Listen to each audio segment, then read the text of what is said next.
Hello! This is not the Velvet Room. This is actually a very decrepit place we call the RGB Club, or as I'm going to call it, the Real Gamer Binge Club. I'm here. Oh, what's up? This is the aluminum room. The aluminum. Like, it's not that rundown, okay? I got a nice CRT on the corner here and everything. It's workable, all right? Welcome everybody. This is a brand new thing that we're going to do. Real Gamer Binge Club. It is a mouthful, so you could just say RGB because that's smart and creative. I am here with your magician rank, the Maniacal Gamer. That's me, the Magician Arcana. Mm-hmm. And I am here with also your Fortune Arcana social rank guy, Twilight King 432. I thought you were gonna call me the Fool. I was gonna say I'm Boo Boo the Fool. I guess I'm Boo Boo the Fortune. Hello. Boo Boo. I don't consider you like a fool. I really thought about it, and I was like, no, if Twilight is gonna be a confidant in my life, it will be Fortune. All right. Well, hi. I'm Fortune because you're all fortunate to be in my. I'm kidding. Hey, Boo Boo, check this out. Persona. Oh God. Yeah. So, RGB Club is basically in the same vein as say Gigaboots and how they do their spoiler cast. We'll be doing kind of basically that. We'll be talking about our experiences with our playthroughs of Persona 3, Persona 3 Reload to be specific, and we're basically just gonna shoot the shit, talk about the game, gush about it, and of course I got a little chat here, so we'll probably mingle here and there, but considering it is kind of podcast style, don't take it personally if we just happen to glaze upon the chat. But yeah, let's start with some proper introduction. Let's start with like a little icebreaker here. I guess in order, we can probably just do like a small, quick TLDR thoughts on the game, and then talk about your experience for Persona, and then I guess we could talk about your favorite Persona, like your favorite what do they call it? Shinmigami? Like the monster, like the bestiary. In what way do you mean? Like, do you mean like the demons, or like the personas? The demons, or... yeah, the demons.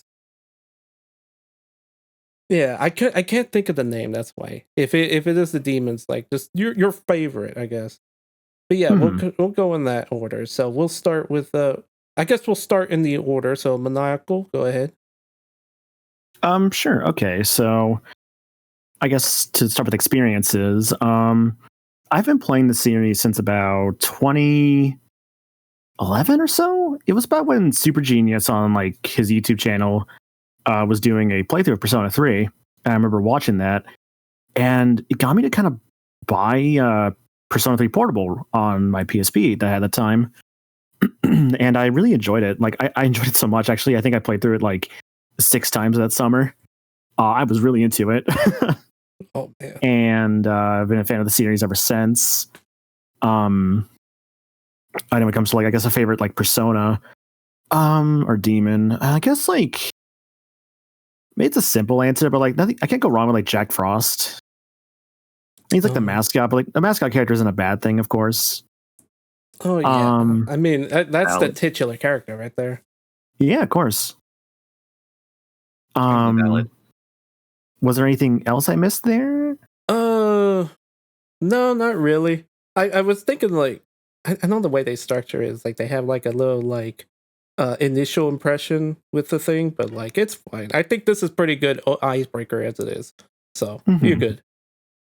Okay, just making sure. Yeah. All right, and go ahead, Twy.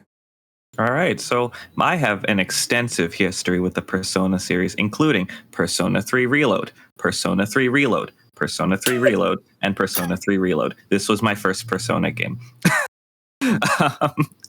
And it changed my brain chemistry, I'll tell you what. That's really, I don't know how better to put it than that. I had such a blast playing through it. So that was, and I guess my favorite Persona, I'm actually a big Black Frost fan. I like Mara for the memes, and I think that Persona has the coolest design of Satan I've ever seen in my life. Oh yeah, Satan's pretty fucking cool. I have to admit. Like I'm like a lot of this is gonna be me kind of reminding myself of like everything, but like oh my god, because it like for disclaimer, like this idea presented around like maybe 2 months ago, and I think I was just nearing the end of my playthrough. So a lot of this is gonna be me like looking back in my PS5, recollecting a lot of the memories and like reactions that I had. Essentially, I don't know if it's going to be the same for my partners here, but yeah, it's going to be a lot of oh man, those were the days kind of perspective. Yeah. I guess so. I could finish, so I could get my icebreaker out of the way. I'd say I remember picking up Persona, back when Persona 5 was just out. I don't know how long it was out at that time, but I remember going to GameStop and I was hearing about this Persona 5 game, and I just saw like a steelbook copy that was used, and it was like maybe like 20-30 bucks. So I picked it up and I played vanilla P5, and that was a good time. Like I really binged through that. I remember binging through a New Year's just trying to get that game done, and I would binge through like a sickness by the time I beat the game. So P5 is really my first step into the series. And then I remember watching like the Persona 4 animation, and then at some point Persona 3 Reload is announced, and I was like, okay, now it's my time to actually get into Persona 3 because I hear so much about it. Like, oh man. Yeah, it's been honestly like, oh, if I had to choose between the two, I'd say Persona 3 has just kind of taken the mantle. Like that game is just fucking fantastic. It's a good choice. Yeah, and I gotta ask you, because you didn't answer, what's your favorite Persona? Oh, right. Let's see. My favorite Persona has to be, I forgot its specific name, but I called it the gay rainbow sneeder. I need to double check what that persona is. That sounds like either maybe your longer if it's like the snake. It could be. That sounds correct. It could be a longer, because I just love the idea that you have this little weird wormy as a sort of like your persona. It's just kind of cute. Your longer as okay. So there's some people in the chat that are just saying it's that. Okay, I figured this was a case. You also given me 100 opportunities to spell that, and I would have gotten it completely wrong every single time. So thank you. I just remembered another favorite Persona. Actually, I forgot to mention Fortuna. I've actually always been a big fan of Fortuna's design, just like with the like wheel like in the middle of her like design. It's just like separates like her like it's like the wheel's like her chest, and I think it's such a cool idea. Or like it's more like her stomach, but it's still like such a really cool idea for a design. Oh yeah, okay, yeah. I was like, I know I recognize this. I recognize the name. I was like, that it is really cool. Like when it's like, oh, I can picture them already. Oh Lord, please do not make me boot up Persona right now so I can check what my like compendium looks like. I don't remember all of them. I mean, if you're able to work, I mean, I invite it, because yeah, I have my PS5 at the ready to just be like, okay, oh, I remember who it is now. Yeah, you know what? Let me do that. Let me boot it up while we're talking. Yeah. Yeah. So that's kind of all our experience with it. We're gonna start things off with a bit of the main questions. So we'll be going through kind of our favorite, least favorite social links, episodes, best characters, and then our favorite like moments in the game, and just other stuff that would just kind of relay into more discussion. So we'll start with the social links, our favorite social link. I'll let Twice start this one. Oh Lord, I was hoping you wouldn't call on me. But I mean, I don't know. It's hard to say. Like, I don't think I outright disliked any of the social links. I thought that a lot of them were really fun. What's his name? The the Fortune boy. Hiraga was his name, I think. Scott the Woz, yeah. Yeah, Scott the Woz. I thought that one was actually pretty fun. I just enjoyed that one, but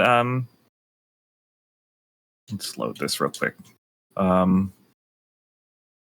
I really enjoyed Mitsuru's actually, but that is because I romanced Mitsuru, so I just found that extremely funny. She like throughout the whole thing, it was just like so funny. And when she learned about emojis and like started texting you with emojis, and I was doubled over laughing because of that. So I really liked pretty much all of them, but I think those are the two that really. Oh, and Maya's was also very funny. That was interesting. Maya's. I'm trying to remember. Hermit. Okay. Mm-hmm. Yeah, hers were pretty like.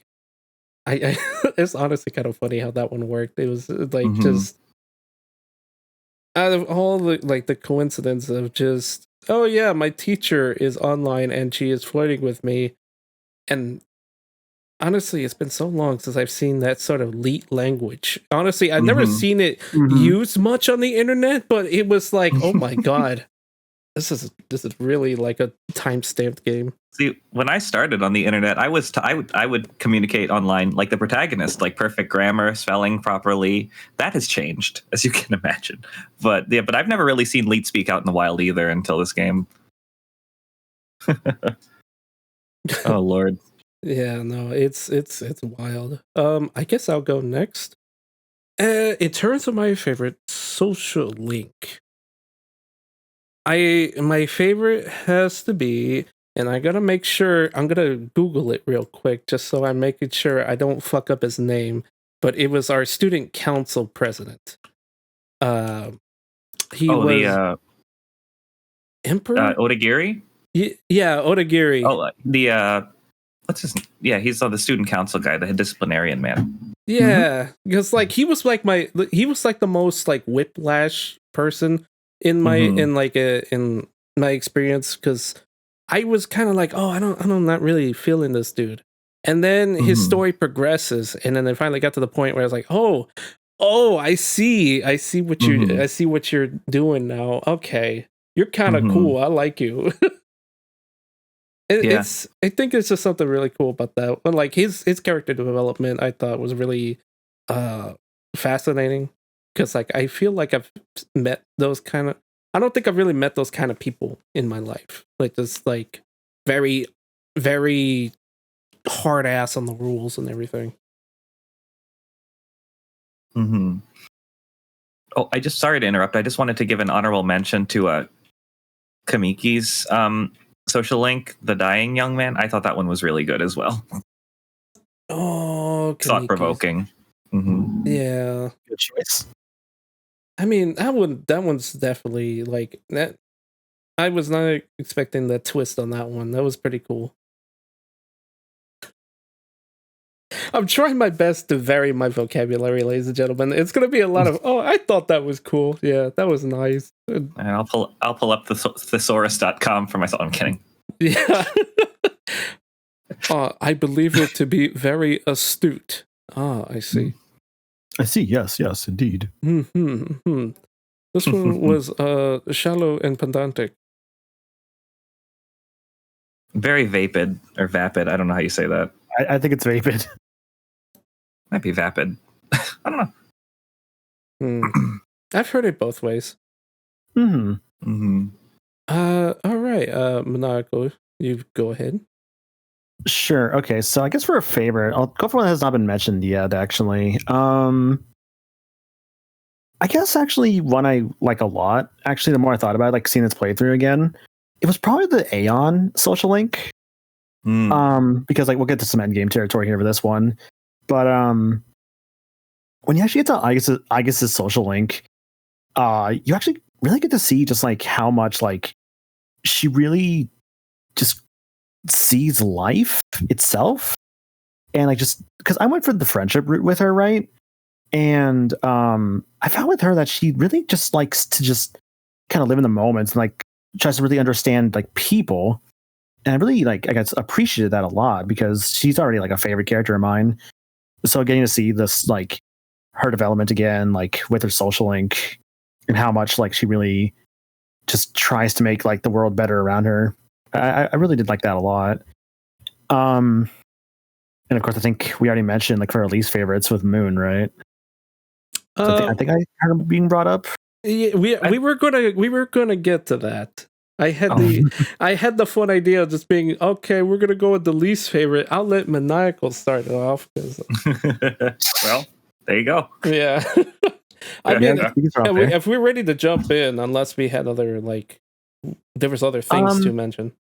If I like to pick like another favorite, actually, so there's one I feel like that people don't actually talk about that I've always kind of liked. Tower, actually, the monk. I always kind of liked his story. Yeah, Tower was good.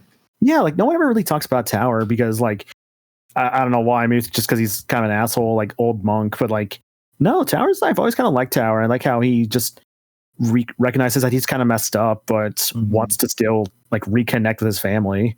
I really appreciate with the Tower character Mutatsu. I really appreciate the juxtaposition between how he is and what he is. Mm-hmm. He is a monk, but he's like the most crass, like drunk person, and I'm just like, I really like that juxtaposition and just kind of subversion of expectations on what you would consider the monk character to be like. Yeah, never. I would have figured like a monk would just be like, I fucking hate this. This is a 9 to 5 for me. Why you look at me like that? Get out of here. I'm like, it's really funny. I think it was just knowing his whole ordeal, just like, you know, him being that tsundere with you is kind of a.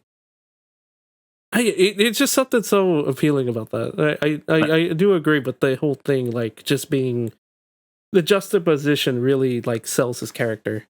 Yeah, I have to be careful with bringing up new social links. I don't want us to go through the entire list, but I just also want to honorable mention the devil one. I actually really enjoyed that one. Come to think of it. I don't know. I appreciated President Tanaka's development as he actually starts to, you know, not be so selfish and greedy, and you kind of get glimpses at like how he is the way he is because he grew up like poor as dirt and values money and connections because of that. But he went too far in the opposite direction. You kind of bring him back, and I just think that's really nice. That makes sense. No, that makes sense. It makes sense. Mm-hmm. Like, I was kind of surprised that he was actually going to be that cool. I was like, oh, okay, he's just going to be slimy and all the time. We're just going to be saying yes. But I was surprised with the whole idea of this. Like, he finally starts having a bit of a soul, and he's like, well, yeah, I'm going to take some of the money and give it to, like, and just like charity it, you know?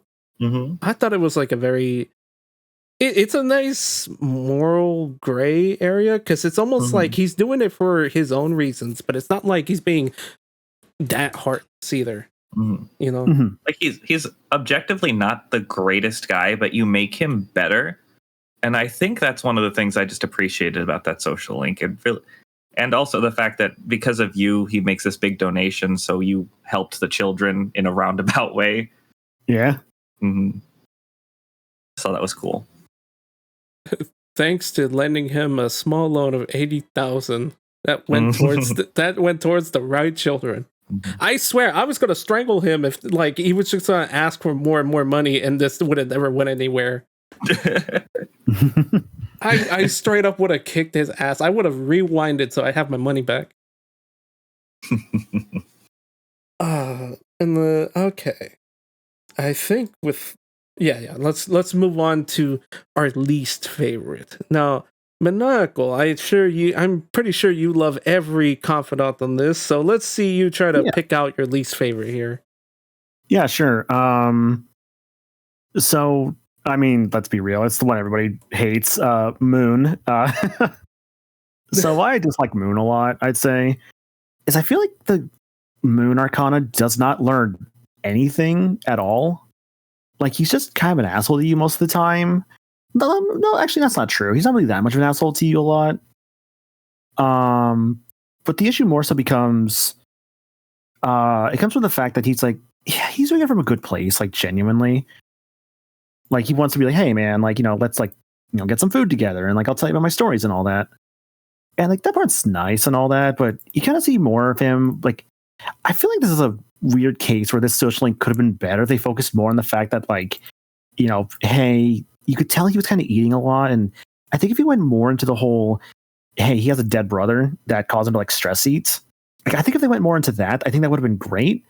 Instead, they're just like, hey, man, I'm in a cult now. You want to join my cult?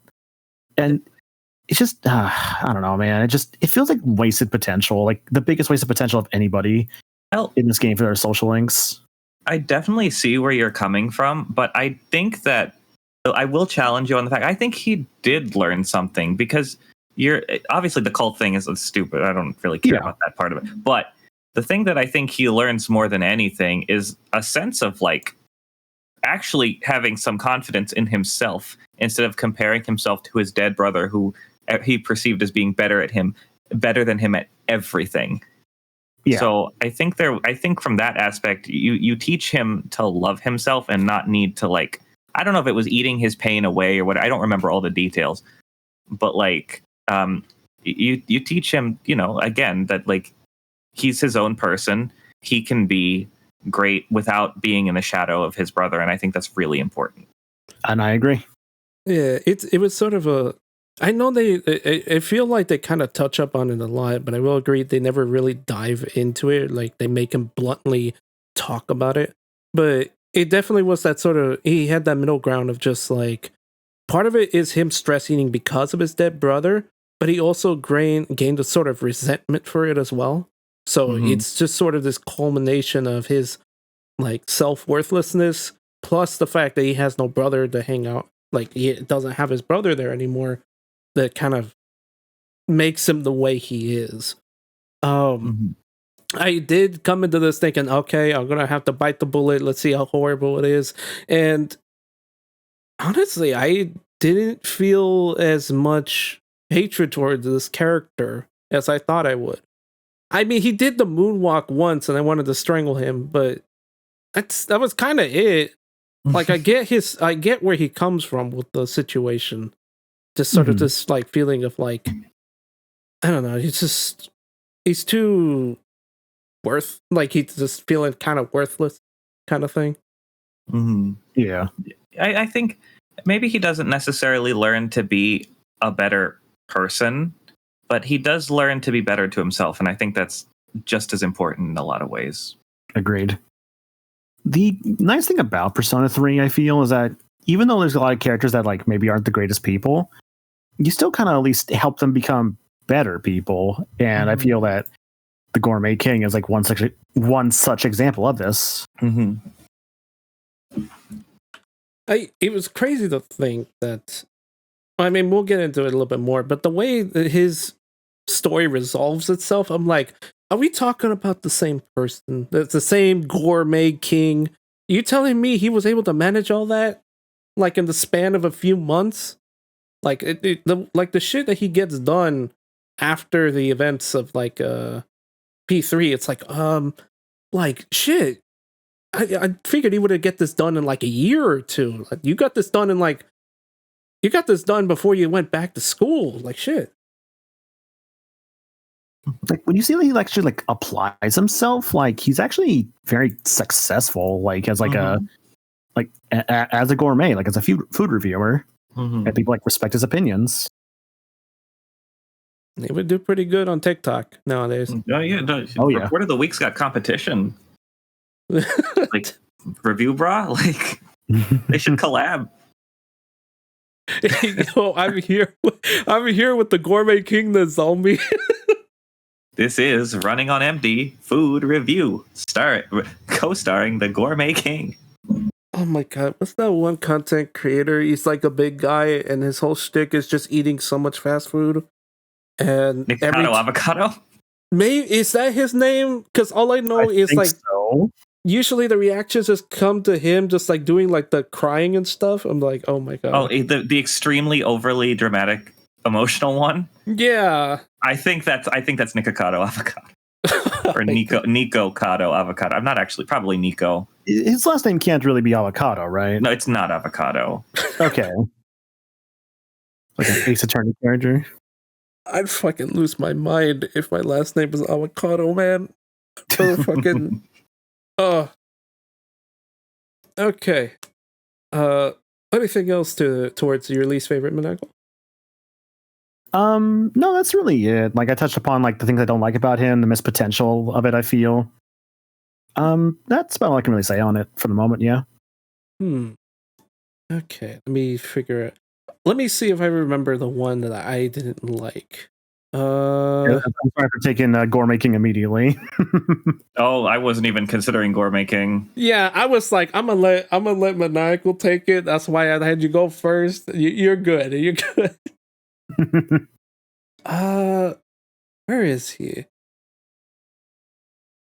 This is hard because like he's probably one of the only other ones. Like I know some people are not a fan of Magician, but like I didn't have a problem with him. He's just like, oh, he's just a stereotype. Like, and it's hard for me to really think of another like social link that just kind of I was not looking forward to. I'd say rival athlete, but mainly because he was just a little bit of a pain in the ass to like get like to start talking with him. I guess he had weird days and stuff, but yeah, I should have made him more of my Sunday guy. I know the second like my Akinari was done, I'm like, all right, you're Sunday guy now. It's you know, it's not like his story isn't bad either. You know, he's got his own gripes with the whole like he's just trying to be the best of the best so that he can provide for the family and everything. It's just kind of I think it's just sort of a I don't know. Would you have everyone else's stories along with it? I personally think his stands out as the weakest because it's like, I don't know. There's not much like, it's a lot of outside conflict because we don't really see a lot of that outside conflict happen to him. Because usually, you know, like a lot of the other links, we kind of just walk into a situation and they're currently like dealing with it. We get that a lot from Magician too. We get that from Magician where it's just like, oh, we walked in on him going through a situation. For him, it's just we have to hear what he has to say, basically. You could say the same about others like maybe Bebe and stuff, but I don't know. I just feel like with Rival Athlete, you're a lot more disconnected in that case. I can understand that, yeah. I liked that one, but I agree with your points on it. It's a take I never really considered before, but it's one that I think you're not incorrect on because you're right that like a lot of it just kind of happens like when you're not really around. But I do appreciate that it kind of feels real in that sense that like you won't always be there for like everybody's like turning points in their lives, but you're like still like supporting them like as best you can. That is true. That is true. I guess you know, maybe he's like Hayase might be the closest thing. Look, obviously there's Maya, but like the closest thing you really have to like an online friend that you talk to decently often, and you kind of support them through what's going on in their life without being present for it. So that's the analogy I would make. That kind of makes it a little bit better to me. Is like, yeah, I've kind of lived through that, talking to somebody who's going through their own stuff and just doing my best. Like, even though I can't really affect their situation directly. Yeah, that's fair. It kind of comes down to like I said, it kind of just comes down to me like really having a hard time trying to fill them into my schedule. On top of like, I'm going through it. I'm not really invested in it, kind of thing. I think it's just maybe it's just that story arc in particular that I just don't like. I don't know. Because like, what is it like? What's his name? Hang on, let me look back up here. Miyamoto. Miyamoto's is almost the same thing, but just in a different perspective. That'd be like Track Team. Yeah. I think that's and honestly, other than that, like everyone else is tolerable enough where I don't really feel like I need to downplay them. But I did it just so like I leave it open for other suggestions. Go ahead, Twy. All right, I have two that I want to talk about. One is Magician, because I think he's an idiot. Like, I Go was on. just rolling my eyes the entire time, and it was also I'll get into this a little bit later, but he was the only social link that I made a wrong decision on Really? at any point, because and I'll actually, yeah, I didn't. How do I put this?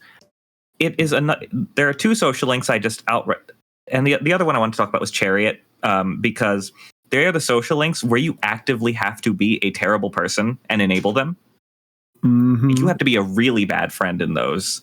And it drives me nuts because I was like, no good friend would tell you to walk on your busted up knee or run on your busted up knee or like tell you that your teacher is into you. Like, you're just enabling like the worst. I don't even mind the characters that much, except I do think Kenji's an idiot. But I don't like the enabling aspect of those two social links. I just think it drives me nuts. And Magician was so early on that I made the wrong decision because I didn't want to enable him. And I was like, oh, I see how you want to play the game. All right, fine. And then from then on, I was like, fine, I'll play a stupid little game. I'll do it. But I don't know. It's just, they don't even frustrate me because of the characters. They frustrate me from the aspect of like, I would never say this to another human being.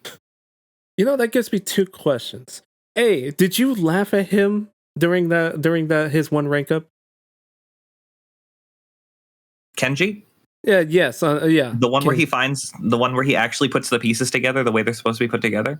Yeah, the one where he finds out, oh my god, she has a lover, and wrong. then there's an option that like you could console him, you could be like, oh well, or you could be like, idiot. You know? No, I didn't laugh at him both in my own self and in the game. I just I felt bad. Like, I was like, oh man, I hate seeing anybody be heartbroken, but like, what did you think was going to happen, my dude? Yeah. I'm just like, how stupid are you? You know, Kenji Boy's a bit delulu. That's all I can. The beautiful thing about Persona 3 is that like you kind of have to like be a yes man to a lot of people, which is for some people actually kind of like garnered complaints about it because they don't like to have to be such a yes man that you kind of have to if you want like the most points in some cases. Mm-hmm. And Kenji's definitely like one of the biggest examples of that because you're just enabling his idiotic behavior. Is he one of the few that you can actually like reverse their card on accident? In Reload, it's just 2, I believe, that can reverse. Moon, actually, I think it might be 3. Well, Moon is scripted, so I wouldn't even count that. Without counting the scripted of the Moon, I believe it's just Lovers and Justice you can reverse. Wow. I didn't know you could get Yukari upset. Okay. I think the idea is that you have to like, I think there's an option to hug her at one point, and you're not supposed to do that. It's the same with Chihiro, where like there's a one point you can like kiss her, and you're not supposed to do that. You're supposed to hold her hand instead. Oh well, with that one is obvious. It's like, oh yeah. I don't think I would have the heart to pick either of those options, to be honest with you. So my understanding with like the like hugging, I think it has to do with like a different cultural thing. Because it seems like being like way more intimate over there. Oh, that's fair. That's why it's kind of regarded as pretty important during the beach scene. Okay. I was like, don't you? Sorry. No, sorry. It just made me think like that. Like, don't you hug in order to console your friends? Like, you know. But no, then it does make a little bit more sense. Yeah, when I saw the hug her prompt, I read into it a little bit differently. But you know, I was like, this doesn't feel like the appropriate decision to make at this juncture. You know what I mean? Yeah. But yeah, so I didn't do that. But yeah, I think just going back for a second, I think the only social links I would say that gave me grief were the ones where you have to be a yes man, because that's just not the kind of person I am. So it really didn't make me super happy to have to just enable these delusions or like just cause this person to potentially go through even more pain. You know what I mean? Yeah. I guess it's sort of the curse of being the fool, though. You just kind of have to adapt to everybody, regardless of how fucked up they will make it. Yeah. Mm-hmm. What was your? Okay, so you mentioned you had two. Oh no, the chariot was the other one. I kind of touched on it for the same reason. Oh, okay. But I kind of said everything that I wanted to say, so there's no reason to go back to it. Okay. Again, I like Miyamoto. I think he's a fine guy. I just don't like how that link progresses. That's fair. Yeah, I did feel kind of bad. Just like I'm like, do I have to tell you the bullshit? Like, your leg might explode, man. I don't want you to ruin your life either. Like, I don't know if anyone's ever gotten to that point in age, but like the minute like you mess up or like you have an injury in one of those knees, you know it's gonna come back to bite you. Because nowadays I can't be on my right knee for too long because I have a gash in there. So just having that there, I'm like, okay, at some point I know this knee is going to give and it's going to be a real pain in the ass at some point in my future. Listen, you have to pick an opportunity to rest or your body will pick it for you. Yeah. So, it's like, listen to, don't push yourself just for like whatever. Eventually it's going to come back to bite you in the ass.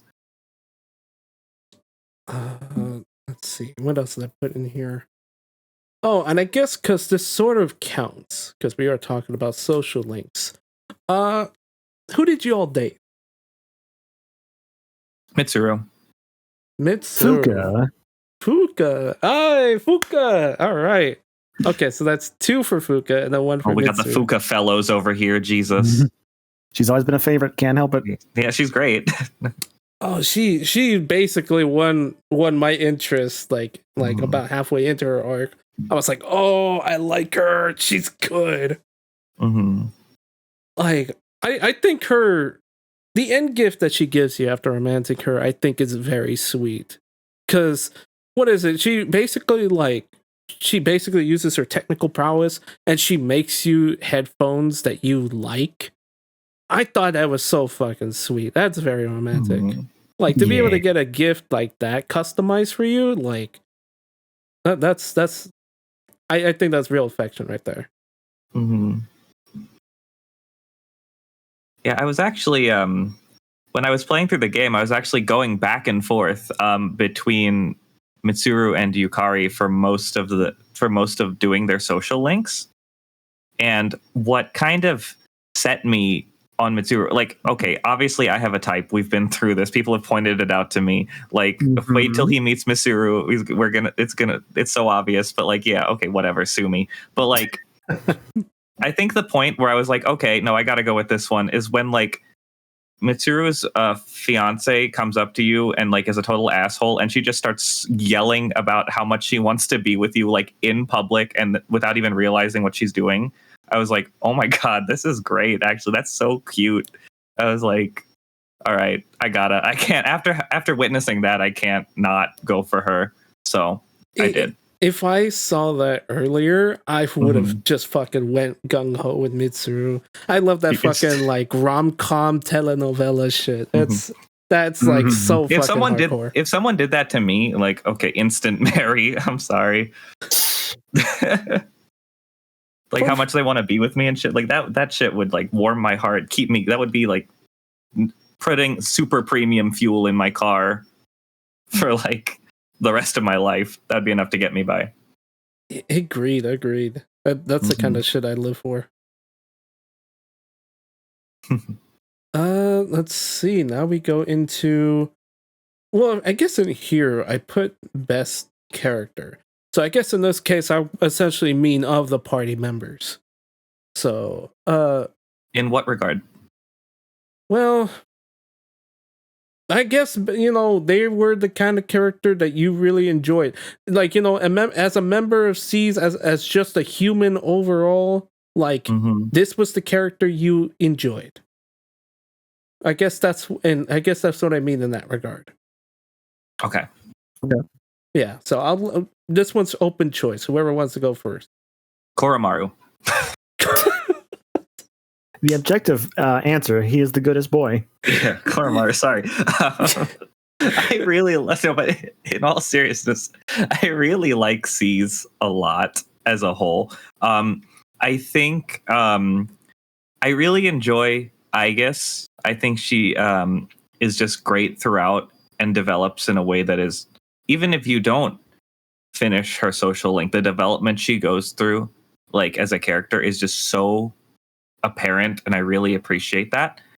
And yeah, I might have to go. I might have to, if I can't say Koromaru because you did specify human. I just wanted to say that. But I mean, he does count. Like objectively, we're all gonna be like Koromaru. yeah, it's an easy answer, right? Mhm. I think I can't even put my finger on why, but I really appreciated Sonata as well. Akihiko. Yeah, Akihiko's Yeah. great. I don't know. He's just like I just think he's really funny. He doesn't pick up on like any social cues and is so hyper fixated on getting stronger. But like when he has his big character moment, and you know his development happens, it's really great too. I don't know. I think those are my top two, but I can't really dive deep into why I like Akihiko so much. I just do. You have to take my word for it. But yeah, other than Koromaru, those two for sure. Alrighty. Oh man, I think the character that ended up winning my heart was Junpei. I was not like. I mean, let's be honest. Like his character alone was this sort of like. I knew what to expect. I was gonna be like, oh, okay, he's gonna be kind of like Yusuke in P4, Ryoji in P5. He's just your guy. He's your best friend. He's your go-to. And then I didn't know about the whole fact where he just starts getting jealous of you, where he's just like, man, everyone fucking like he's got this sort of like complex that goes on. And I was like, no, don't do this. I don't want you to be like, I don't want to hate you, dude. Don't get jealous. And just I thought like I figured that was like a really cool twist in that where it's like, yes, he's your go-to buddy, but he's also not really a big fan of you because you're just you're perfect at everything. And this man is trying to figure out what he could be perfect at. I thought that kind of resonated with me well. And that's not to mention his second character development story where he actually finds something worth fighting for. We'll probably get into that context later, but I think Junpei overall he was a fun character. He was very outstanding. This man fucking crits and hits like a fucking champ. So, I put him on my team at the end of the game. Yeah. Oh, I guess that this might be a fine time to bring up who my end game team was, if that's okay. Oh yeah, go ahead. Yeah, I had Yukari, Akihiko, and Aigis, I think were my last my final team. I was debating between Aigis and Koromaru, but I ended up going with Aigis. Yeah, Yukari, I love her healing, and plus I had her set up. I got all her development, so she was healing for a quarter of the cost. So like she was a must, and I really needed to make sure that I had somebody who could do slash, somebody who could do pierce, and somebody who could do strike. And unfortunately, Akihiko's the only person with strike. I love him, and I was gonna probably use him anyway, but that kind of forced him into my party. You know what I mean? Yeah. Not that I wouldn't have chosen him anyway. He's great and very strong, but yeah, they definitely wanted to make sure I had a mix. I didn't know what to expect going into the end. You know what I mean? Yeah. Yeah. Sorry, not to derail the conversation. I just wanted to, you mentioned final party, so I was like, I might as well talk about it.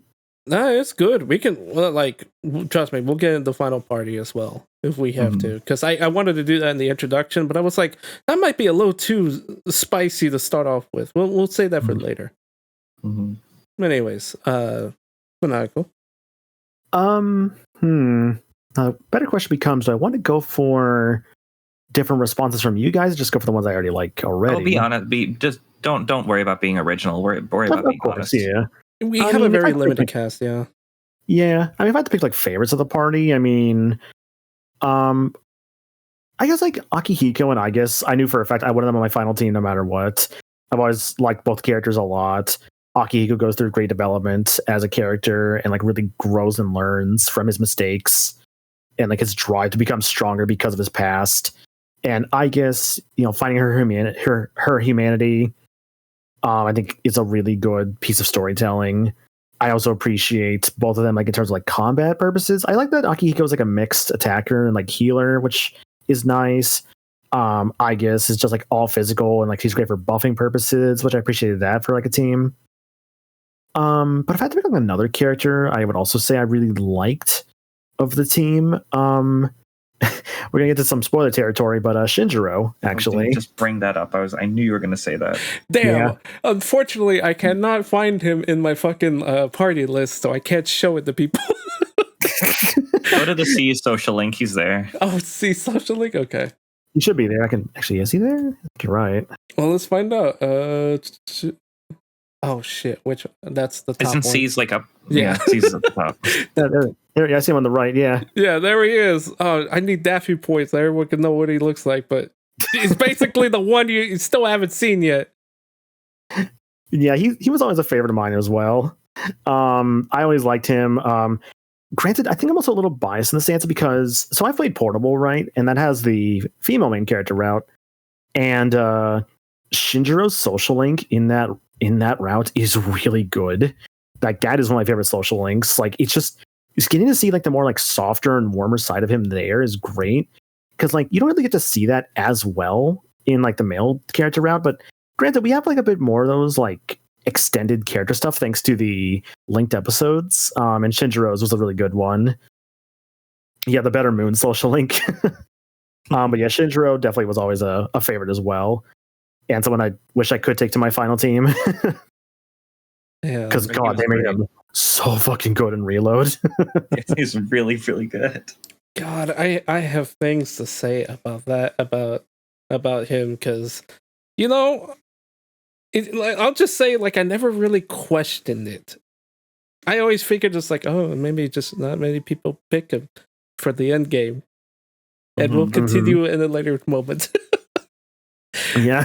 We get to the spoiler territory. Yeah, it's a real spoiler territory. Okay. And I think the other thing that I have here is favorite moment, least favorite moment in the game. But I do believe that would probably diverge us into like the big spoily section. So yeah, so favorite moment, least favorite moment from everybody. Okay, favorite moments. That's such a hard question actually. I guess when it comes to mine immediately is like I guess I would actually say the ending. God damn it. do you want the ending? Well, I can still say I will copy you. I don't even care. So all say right, it. All right, so the ending. Thank you for that Gangnam Style, Dave. Appreciate that. I didn't realize it was that quick. I was like, well, where the fuck did the video go? Yeah. Just give. Yes, I just probably want to put it on loop. But yeah, the ending I think is incredible. I've always loved this game's ending. So yeah, spoilers, by the way, as we're talking about spoiler cast. So yeah, you die in this game at the end.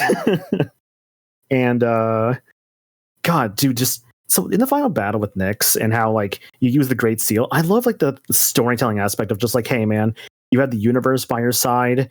You are literally the strongest protagonist in this entire, like at least in the Persona series, you're the strongest protagonist. You really have an attack that's like so powerful that it costs all of your health. And like just by sheer willpower alone, because of your promise that you made to your friends, you're able to carry on to like the promised day of the graduation. And like as you like see those final moments, like getting to see like all your rank 10s that you maxed out, getting to see like how you improve their lives, and you see little things too, like let's say like you go to the bathroom in those final moments and you're like I feel so tired. It's stuff like that showing like your character is like slowly dying, right? And just that ending bit with Aegis and like just her whole, hey, we're going to be okay, you can rest now. It's so beautiful and so well done. One thing I actually kind of wish they had brought over, because Reload brings in a lot from Portable, I noticed. One example being the missing people in Tartarus. I kind of wish they actually brought in the whole. I get why they didn't do this because of like the CG cutscene. But I was kind of hoping they would bring over. So you actually can choose a character to like be there with you in your final moments in Portable, and that includes like at least for your party members. So like you could pick like Yukari, Mitsuru, Fuka. At least for like the male character, to get like that example, and just like. I don't know, just the way it's done, I think is really beautiful. And the music in Reload in that moment is just so gorgeous, man. Like, I guess being like, I was going to be by your side and you fucking die always breaks my heart. I know, it's so tragic. And especially like the thought of just, hey, everyone remembered in this like final moments and you're all together. And like the last thing your character sees is like everyone together knowing, hey, the promise is here as they, just die in, I guess, his arms. It's just, it's so tragic. It breaks my heart, but it's so well done. Yeah, it's absolutely well done. Everything about that entire sequence is well done, even down to like the stylization of the dialogue options and how different it is from the rest of the game before it is just immaculate. I was so surprised, like in the CG cutscene, they're like, you have a choice. I'm like, oh, that's an interesting thing to do. All right. Mm-hmm. Yeah, I mean, at the end of the day, it does not matter, but it doesn't. No, like the option does not matter in that moment. But it's really, really well done.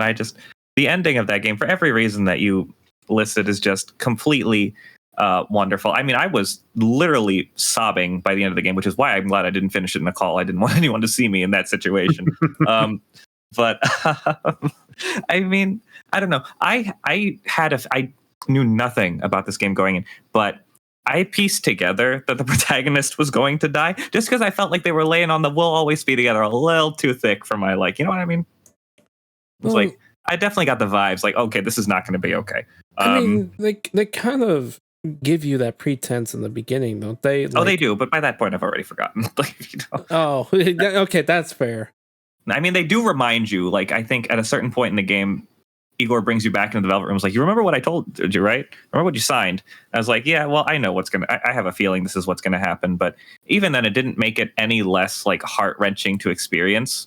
Because in your mind, like, I don't know if anybody else is like this, but in my mind, after the story ends, like, I want to like think about the lives that the characters live after the story, them just getting to be normal. And like, you can't really do that with Persona 3 because of the way it ends. And so that's a little difficult because, now all of a sudden I'm thinking about how all of these characters who had all of these things to say in the epilogue, all these promises that they wanted you to make, that literally will live without them being fulfilled.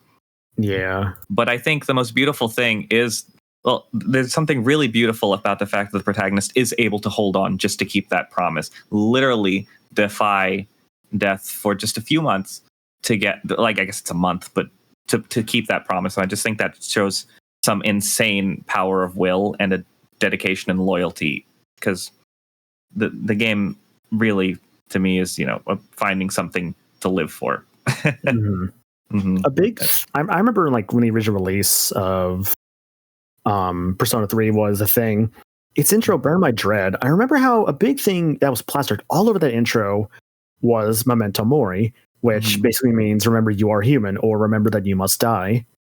Just like the whole like kind of keeping up with the like themes of life and death that Persona 3 already has so much of. So it's kind of like hinted at from the very beginning. Oh, absolutely. I mean, again, from when you sign the contract, I mean, if you remember that, then you're like, okay, well, I guess the big mystery there is like, I guess it kind of boggled my mind because I was trying to recollect, like, did they really explicitly say what is it that kills him? Like, is it just really like they get like the game tells you you have a year as this character, make it count, and then you just kind of accept the fact that he will just die that day? Or was there like some other like things that happened? Because if it wasn't then it's not just the so basically the protagonist, from my understanding, uses up literally all of his strength to seal Nyx back away. Correct. Not even to kill Nyx. Okay, because he realized I can't do this, so he just seals it away and uses the all of his power to do that. Okay, that's why Great Seal costs all of your health. Okay, that's what I figured. So basically, for warping the universe, like it was just gonna, well, for sealing him away. It was basically just now he's on a time limit until he can't give. Like, okay. It's more so that like it's like, hey, a lot's going to happen this next year. Make the most of it. Yeah, because what they tell you is that you are responsible for the decisions you make. I think that's the overarching like thing with the contract that you sign is like you bear like you can't get out of the decisions you make. There's a finality to this. So yeah, I don't think it's necessarily that you're going to die, but like if you do something that causes you to die, you can't fix that. I think that's what I got from it. If you set yourself up to die, you're going to die. Spoiler alert. Yeah. Okay. Yeah. It seems obvious, but I mean, like, I feel like that's what I picked up from the contract. No, that's probably the better way to interpret it. Because, yeah, I was just kind of like trying to figure out, I was like, okay, maybe it was just the Great Seal that did it then. Because it almost had this sort of thing where it's like, oh no, he's just going to die regardless of the choices he made. But yeah, no, I guess I probably should have just took it at face value and been like, no, him sealing it was sealing his fate kind of thing. Yeah. Oh, man. Yeah, no, the ending was probably the strongest thing. It was kind of hard for me to really convey a lot of the like emotions kind of swelling up in me because I think I was streaming that part, and it was really like I will admit that at some point I had ended up stumbling across Persona 3 cutscenes, and I ended up watching that ending, like the original ending. So I kind of had an idea of what was going to happen. I didn't know, like, I want to say it probably hit me at that point in time. I had no knowledge of the game, but there was just something so soothing about that ending that just kind of was really like tugging at my strings. And so seeing this like play out again, but not in the form of like this cutscene sort of thing, like, oh man, that honestly says like it honestly was like, wow, they pulled it off so well. Once they got to the decision, I was like, once it gives you the little options, I was like, oh come on, don't make me choose this. Like, can I just? Is there a hidden option that's like stay awake? Like, I want to look at. But it's powerful. It is a very powerful ending, and it's like it's something I still think about. I wish I could remember exactly what my like emotional state was for the last like hour of the game, because there was crying for sure, but like I think by the time it actually rolled around to you dying, I was able to calm myself down. I think it was the actual like, you know, if we consider the ending and then the epilogue, like I think when it came to like you actually sealing, that's when I started to get really emotional. And then by the time the end of the epilogue rolled around, I was able to really calm down and take in the moment and kind of just absorb what I was seeing, if that makes sense. It was interesting playing through that. That was very, very fun. And Lord, I think about it a lot. Yeah, man. It lingers in my mind here and there. Yeah. There's a reason why in my announcement for this stream I wrote that this game gave me mental illness number 17,305.3. Oh man. If I had to pinpoint another moment in this game that I really like, I think kind of hit me pretty hard, it's finding out why Shinjiro does not show up in anyone's endgame. Oh, I mean, yeah.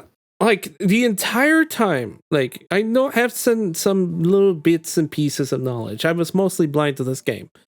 I did not know about that one specifically. I just figured this is just a character that does show up. Maybe he's very late game, so that's why we don't see him.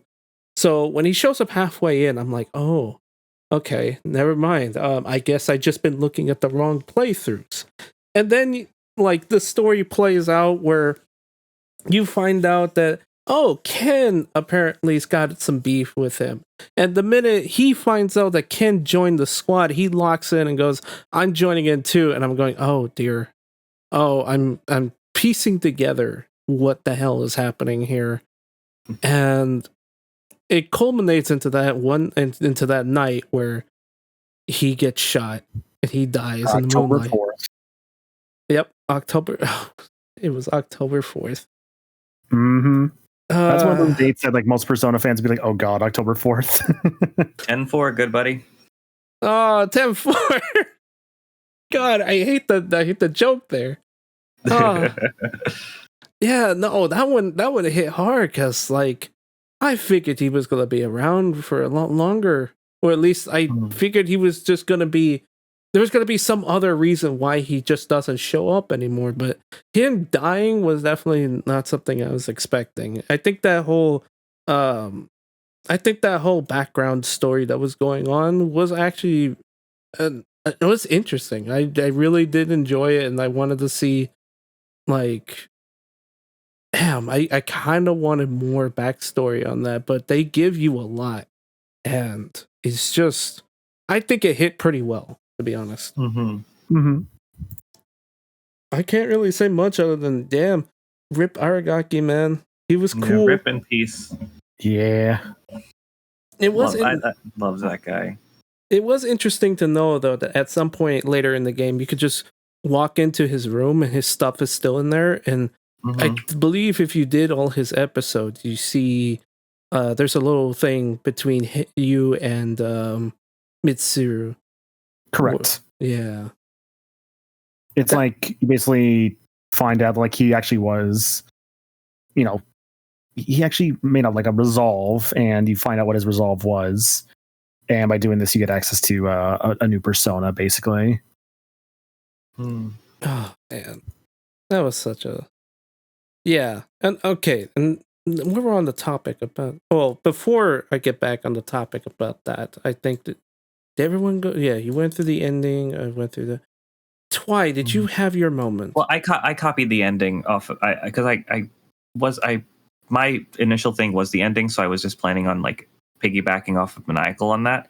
But I think another moment that really struck me was after the last full moon operation, and you realize what's actually been going on. I think that hit pretty hard because it just turns everything on its head. I wasn't expecting that at all. So there is one. I'm sorry to interrupt you. You finish your thought first. No, I mean, like, I guess if I were to play through the game again, I'd probably see the signs a little bit better. Despite how much I did kind of focus mode on this game for a lot, but there were some points where I just took breaks. So maybe I could have. There were some things I could have picked up on. I think the biggest giveaway now, just maybe I'm reading too much into it, but C's being the Fool Arcana is very fitting, because they're just being strung along and tricked into doing Ikutsuki's bidding there. I thought it was a really, really cool little. I don't know that. I'm sure that was intentional. I would imagine, but I thought that was really great. But just that whole thing was like, hold on, wait a minute. What are we talking about here? What are we doing here? Let's back up a second, because you're crazy. All right. It was neat. One thing I would have done, with that scene, it's the fact of like the matter that it's like, oh hey, we beat all the moon shadows, awesome, we're good to go, and they still have the timer in the top right. I would have, I think, for that like day or two, gotten rid of that timer just to kind of like try and fool the player, because the fact that it's still there, it's like, wait, why is that still there? Like it's like, I mean, there's like a number of things there. The timer's still there. Your Arcana's not maxed out as well is also a big problem. Yeah. So like it's obvious that like the game will like end in that moment. Yeah, and I didn't expect the game to end. I knew there was going to be more just off of that basis, but I didn't know what the game was going to do to continue the story forward. Right. But yeah, for sure. I also question that scene takes place at the top of Tartarus, right? I think it's not the top of Tartarus, because there's no way you can. You don't really get up there, but yeah, but like you're at least like a few floor. You're on like some like random like balcony, like a number of floors. Balconies. I don't remember that. The weird thing is that it's like it is a little bit of a weird moment if you think too much about like where you actually are at on Tartarus, because you're right. You're not at the top because you're not supposed to be there yet. Plus, there's no way to even get there yet by that point because the place closes itself off. My understanding Maybe it's closed of off to you, but not to him. I don't know.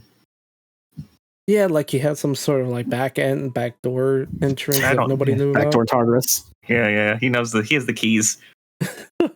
Damn, man. We should have just stolen it off of him. My perspective on it was like we were either like on a building aside from Tartarus, but considering the height, like how high you were, it was hard to say that was like just some sort of off building. I'm pretty sure it was like you were at some sort of higher level floor within Tartarus that just sort of protrudes out and has a balcony. Yeah, because like when I made it to the top of Tartarus, I was like, haven't I been here before? So that was interesting. But I thought that was a really just a moment that I don't know if it definitely was not my favorite moment, but I think it struck me pretty well because I was like, you know what I mean? Yeah, You never expect a betrayal to happen. I was watching a Tim video and he pointed out that like he feels like gamers are kind of conditioned to look for signs of foreshadowing and plot twists that make it very difficult to be affected. That make it difficult for a lot of people to be affected by those things anymore. But that one still got me. Like so you know that it definitely stood out to me for that. I mean, that one kind of came out of it makes sense. Yeah. Mm-hmm. But I kind of agree with that mindset because a lot of nowadays, like for me, the games are just like, oh, I think I know what's gonna happen, and then like I get this nice smile and smirk when it happens, but it's just kind of in the moment. I just kind of continue on like, oh, this is good, you know. I think that's kind of why I think that's kind of why I have gravitated towards Ace Attorney so heavily because for some reason, even though I might predict like some of the things that happen, I'm always like completely blown away by like what actually transpires in those games. Like it manages to like keep me surprised even when I'm able to figure out like, you know, who the killer is, but I couldn't even begin to grasp the circumstances behind why the murder happened sort of thing. So like I knew the game was going to go forward. The game makes it readily apparent that the game's going to go forward past the final full moon, but still, it's just cool. I had like a house term for this kind of like thinking, this mindset. I called it like the Turbo Man ideology because you guys remember that scene in Wreck-It Ralph, right? Where it's just like, oh, okay. My dumbass thought you're talking about fucking the Arnold movie. Oh my god. Jingle all the way? Yeah.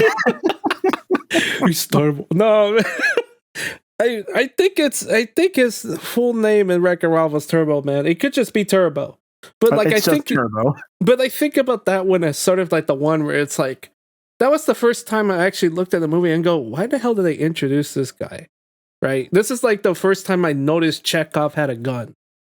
And I think it's that sort of effect where it's like, you know, sometimes you will look out for it, but it doesn't matter if you do notice the gun. You're waiting to see how when the gun shows up and to what effect does it do. All right.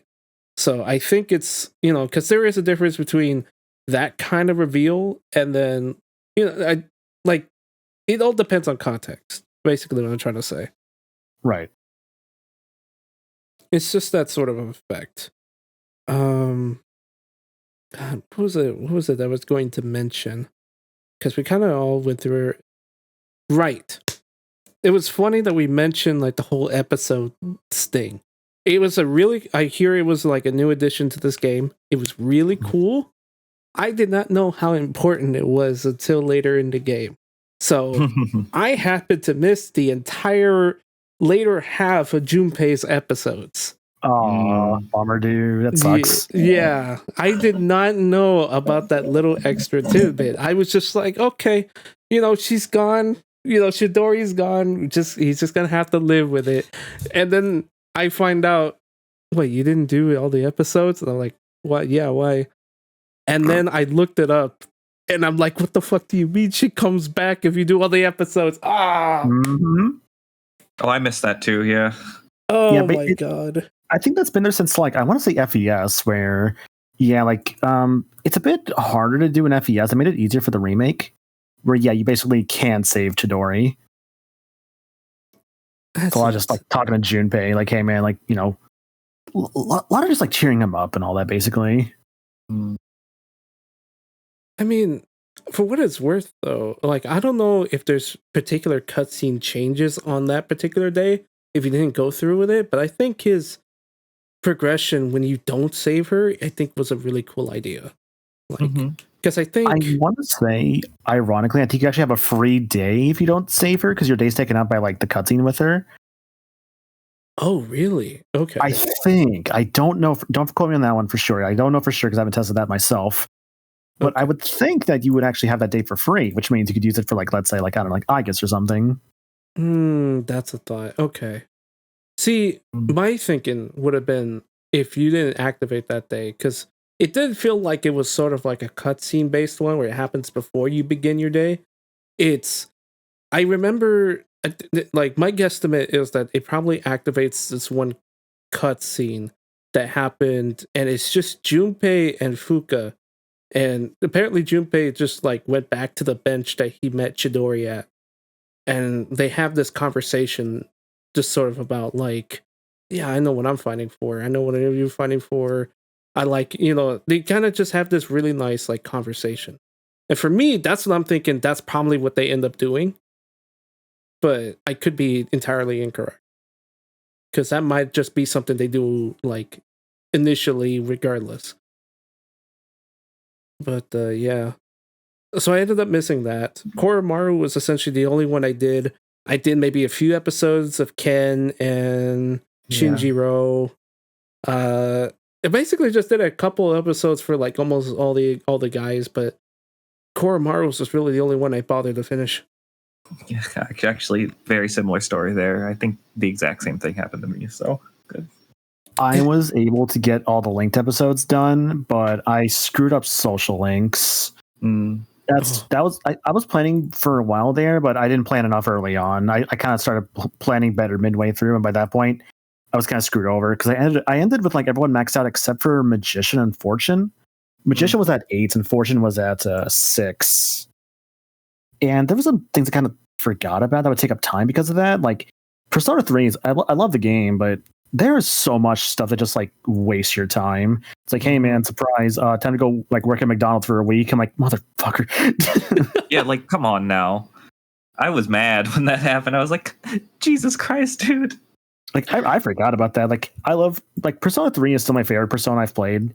Before I would have said portable, but now I would actually say Reload, just because I think Reload did a lot of good like additions. But man, you can see the datedness at some points. One of its main issues I would say is like if you let's say you're doing like a new game plus playthrough and you have like your social links stuff maxed out.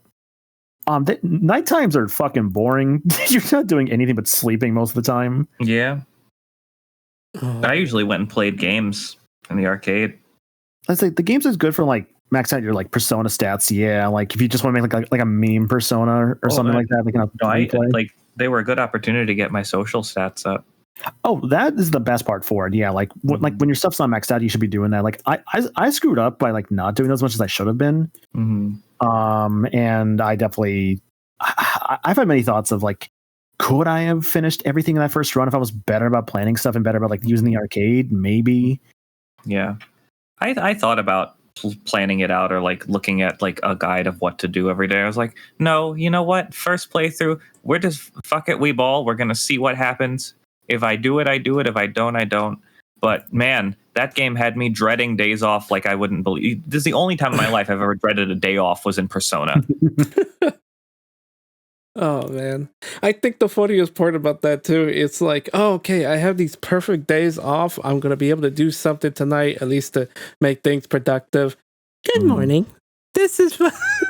Then she calls to let you know there's somebody that stumbled their way on the TARDIS. He's like, motherfucker. Oh, I just do that at the last minute. Yeah. It is better to do those like last minute, yeah, because no matter what, I think there's only 2 times she'll call you a month, and I think you have at most like 2 or 3 people in a month at a time. So it is better for those to say those by the end. I think that was also where I was screwing up too. Was like too many Tartarus visits. You see, that wasn't a problem for me because I just would literally do all of Tartarus in one shot. Yeah, same. I mean, that's the thing. Like I did them all in one shot, and then like when it came to a missing person, I'd be like, okay, I'm gonna wait for like all the missing people, and then I'm gonna have like another run through of like all the floors I just went to. just for the sake of like money grinding and all that. Yeah. No, that's fair. I think for me, towards the beginning, I was doing the Tartarus visits like as soon as they became available, and looking back, especially when missing people got added into the equation, I'd be like, I should just do this at the end. That way I can get everything done at once. Yeah. It's why I kind of want to do a replay of the game, like on a fresh save, just so I can like kind of try again, see if I can do it. The problem, of course, is that if I screw up again, it's like, well, crap. I would just for the second playthrough, I'm committed to like using a guide for at least the links and like managing time. Yeah, that's what I was thinking. I was like, that's what I was thinking too. Like, I wanted to put find a YouTube video that's like, here's the most optimal way to organize your time in Persona 3, and just follow that to the T. Just so at least I know how much time I had overall. Yeah, dude, you should see some of the. Go ahead. I was gonna say, you should see some of the shit you had to do back in like original like FES. I shit you not. If you want to get everything done in one like run, like on a fresh save, one of the things you had to do actually was you had to make sure your character stayed sick for like a month. I'm not even joking with that, by the way. Characters could get sick? Yeah, so that was the thing in the original game that they took out of Reload. Statuses, like you could have characters who could get sick, or like they could be like sick or tired, or normal status, or even great status. Great status basically means, like, let's say in the case of your main character, you got a good night's sleep, no studying or nothing. It's just you just chose to sleep, and now like when you're in Tartarus, you have like a higher like crit rate and stuff like that. It was not a bad feature, but you had to like stuff could like really screw yourself over if you weren't careful. It was not a bad it wasn't a bad feature, but it was kind of like a weird one, and I get completely why it was taken out for Reload. I know another thing that they changed in Reload was that Hermit used to take an entire day. Correct, yes. Hermit did not give you nights. It was just you do Hermit and that's it. That's your day. Wow, fuck. Which I mean is more accurate to what gaming is like, but it's a pain in the ass. You should see, like, there's actually a lot of crazy differences with Reload, like, for a lot of social links. Like, some guys became way more available, some less so. Like, Mitsuru's availability is really good now, because she used to only be, I think, available for, like, 3 days a week. Yeah, she's like every day. She's every day and during exams. Yeah. I think she was also exams before, but, like, she was, like ridiculous in the original to max out. Yeah, but that's, like, a good combination. You know what I mean? Every day and exam. That's crazy. Like, otherwise, exams are like, all right. Cool. Guess I'll die. Yeah, some characters don't got like good buffs. I know that weirdly enough, I think the old couple, they got changed to where I think they were changed so that they're closed on Mondays now, but because before I think it used to be like they were closed on Sundays, or maybe it was Tuesdays. I'll check here in a moment. If it was Sunday, that's terrible. Yeah, I gotta check what there were here. I give them mad props for being available basically almost every day, because like for the early game, that's pretty nice. Though I did because of that, I severely underestimated like how quickly I should have got through with them. Because the minute you get them out of the way, so I got Bebe too super late because of them. Yeah. Okay. Yep. Sure enough, according to this. Yeah, original Persona 3 for Bunkyuchi and Mitsuo, every day except for Sunday. Persona 3 Portable for like the female main character, every day but Monday. Reload follows that. Follows the female main character schedule. I know like another wild one that was changed was Hayase. Let me see if I can find his, because I know he has like a crazy, like, or not Hayase. What was his name? Mamoru? Yeah, I think it's just Mamoru, yeah, because he, if I recall right, had a very different availability. Yeah, so original Persona 3, Star, like the Hayase. The athlete, Hayase. Yeah, he was Monday, Tuesday, Wednesday, Friday, Saturday, and Sunday, right? And then Reload, he's just Wednesday, Friday, Sunday. They like actually nerfed his availability. It was crazy. Wow. I mean, being a Sunday guy is enough, I think. Like that's like the crazy thing if you like look really into like a lot of the old social link availabilities, because some guys are just like just really good availability, and some are just really rough now. Some got nerfed. I would have just absolutely loved more night availability. Jesus Christ. That was definitely definitely a big complaint with 3 that gets fixed. It gets fixed in the next game very quickly because they give you a lot more knights in 4 and like especially 5 as well. That's when they have a much better balance. Because 3's balance of social links I think is rough because there's like a good I would argue 25% of the game where a lot of them are just not available because you either have their specific days, you have summer, you have exams. There's a lot of times where your school social links are just not there. So if I have to really prioritize them only during school, that was probably also why I didn't max out my social links my first time around because I was probably using too many days of days at school for characters that I could just do outside of the school, let's say Hierophants, for instance. That's one you should only ever do out of school because you have plenty of time for that. Yeah, I made that mistake.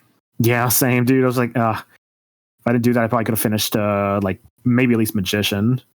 Damn it, Bookworms. They're the Hierophant, right? Yes. Okay, yeah. God damn you. I love you, but I love them both. But oh my god, the old couple is great. Yeah. If I knew about the whole situation with, oh yeah, you're basically going to be unavailable summer, I would have been I would have locked on to literally every classmate. Yeah, same. Shouts to everyone's favorites, Miss Strength team manager Yuko. Oh, her availability sucks. Oh. Yeah, her availability is the worst in the game. It is 2 days a week just during school, and she's susceptible to exams. So, she's one you kind of want to prioritize as soon as she's available, those Wednesdays and Saturdays. And the payoff, well, at least the payoff is worth it because I thought her arc was pretty good. I didn't mention it earlier, but she was probably one of my favorites as well. Her fucking arc of just I don't know, there was just something real nice about that one. Oh, she's now teaching a bunch of kids how to race so they could beat all the 6th graders. It's a cool one. I was this close to thinking, oh, you know what? I might actually go for an NPC. Because I was damn, she is dateable, but I wanna see about the main 3 ladies. For show. Yeah. Man, availability. What a pain in the ass. Oh yeah. All this from favorite moments too. I know, crazy. Yeah. We haven't even, that's right. We haven't even got the least favorite moment either. But it's fine. Honestly, as long as we're carrying conversation, we'll eventually hit the topic. Cares about the structure, yeah. Of course. Yeah, I will say, if we're going to talk about least favorite moments, I don't really have a least favorite story moment, but my least favorite moment playing the game was fighting the lover's boss. Oh my god, that boss! It took so long. Oh, really? Was that the longest for you? Yes, that was the longest one by far. The easiest one was the one that looks like Circuitry. I think that's Hermit. That's the Hermit. Yeah. That's the only moon boss there. You cut out. Oh, sorry. I was saying that's the only moon boss you have Shinjiro for, so that's why I always try to bring him there. That boss was a pain in the ass. Just getting whacked by Marin Karin and the Heartbreaker. God. I'm trying to think about it. I'm did I bring Shinjiro to that one? Lumbers is a little tougher in the remake Paper Star, yeah. I'm trying to remember. How was that one structured? Because I remember... Isn't that the one where you just show up to Polonia Mall and there's he's just there? You go to the underground. There's an underground area you find, and it's you go to an underground area and you find this dude just all around these wires. He's using a bunch of electric attacks, so Aegis and Yukari are really bad for that fight. Right. I had an electric blocking persona, so I just used that and stuck to melee. I think my team for that one almost always is Ken, Akihiko, and Shinjiro, because you got healing, you got good physical damage. That's all you really need for that fight. I want to say that was probably my structure too. I might have thrown Mitsuru in there because I was just oh, she needs a W. I haven't used her in a bit. Might as well just throw in her. As far as characters being as players, Mitsuru was probably my least used character. I just couldn't. I could not find a niche for her in my setup. I'm so glad I didn't bring her to the lovers fight. Jesus Christ. It is such a shame how bad Mitsuru is in Reload. They actually made her worse compared to the original game. Mhm. So Mitsuru so they made her more of a status effect character in Reload Mhm. because they wanted to kind of play off like the theurgies and how like those can be filled up, and her gimmick was like causing status effects, which cool. But the problem is that a lot of the main bosses don't really get hurt, but there's still some that are hurt by status effects. They're just kind of figuring out which ones are, of course. Yeah, I think every time I tried to use a status effect on anything, it just did not work. Yeah. The issue as well is that like because of that, they also gave her more status moves, which cool, but what's kind of a shame was that she used to actually have some stronger attacks. Like for one thing, she used to be able to heal you. Because I remember she used to have Diarahan. Like she was basically like Akihiko in that regard of having like single target healing. Fuck. Yeah, so like she got nerfed real hard. I'd argue she's the worst character of your party in Reload as a result, unfortunately. I didn't want to make that statement, but I absolutely agree with that judgment. I wanted to wait for somebody else to bring it up. That sucks because like I know she was. For me, I found her pretty useful when it was going through Tartarus. She's great for that. Like genuinely. Yeah, and like there was a couple of moments where like I was able to get it confused off on some of like the mid-level, like the mid Tartarus bosses in there, and she would, because the confused status is the way it is, like they just won't do anything, and I made a lot of those like fights a cakewalk. And I do remember like at some point I just started weaning her out because at some point I was really just waiting for her to get her theurgy out, her limit break, or I think it's theurgy. Theurgy is correct, yes. Yeah.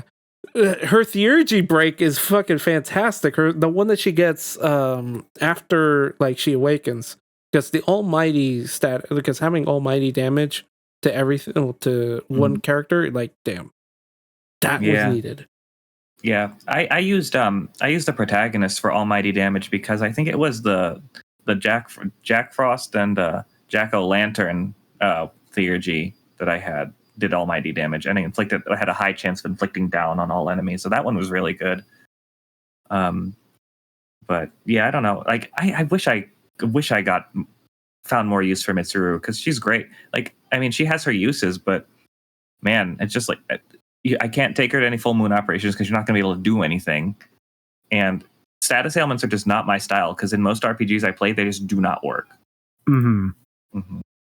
I'm going over actually her like old moveset right now for like what she used to get from like She gets Diamond Dust now, right? Yeah, Diamond Dust is a new thing. She didn't have that before, so that's like heavy damage. So that's at least a buff because she used to get Ice Amp, but now she only has Ice Boost. But yeah, she used to get like Ice Boost. Oh yeah, she used to get Mind Charge, which I mean that's concentrate, so that still is applicable. Ice Break was here, which Ice Break's not really good, unfortunately.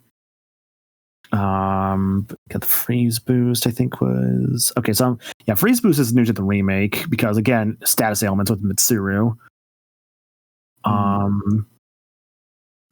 Did she not get this before?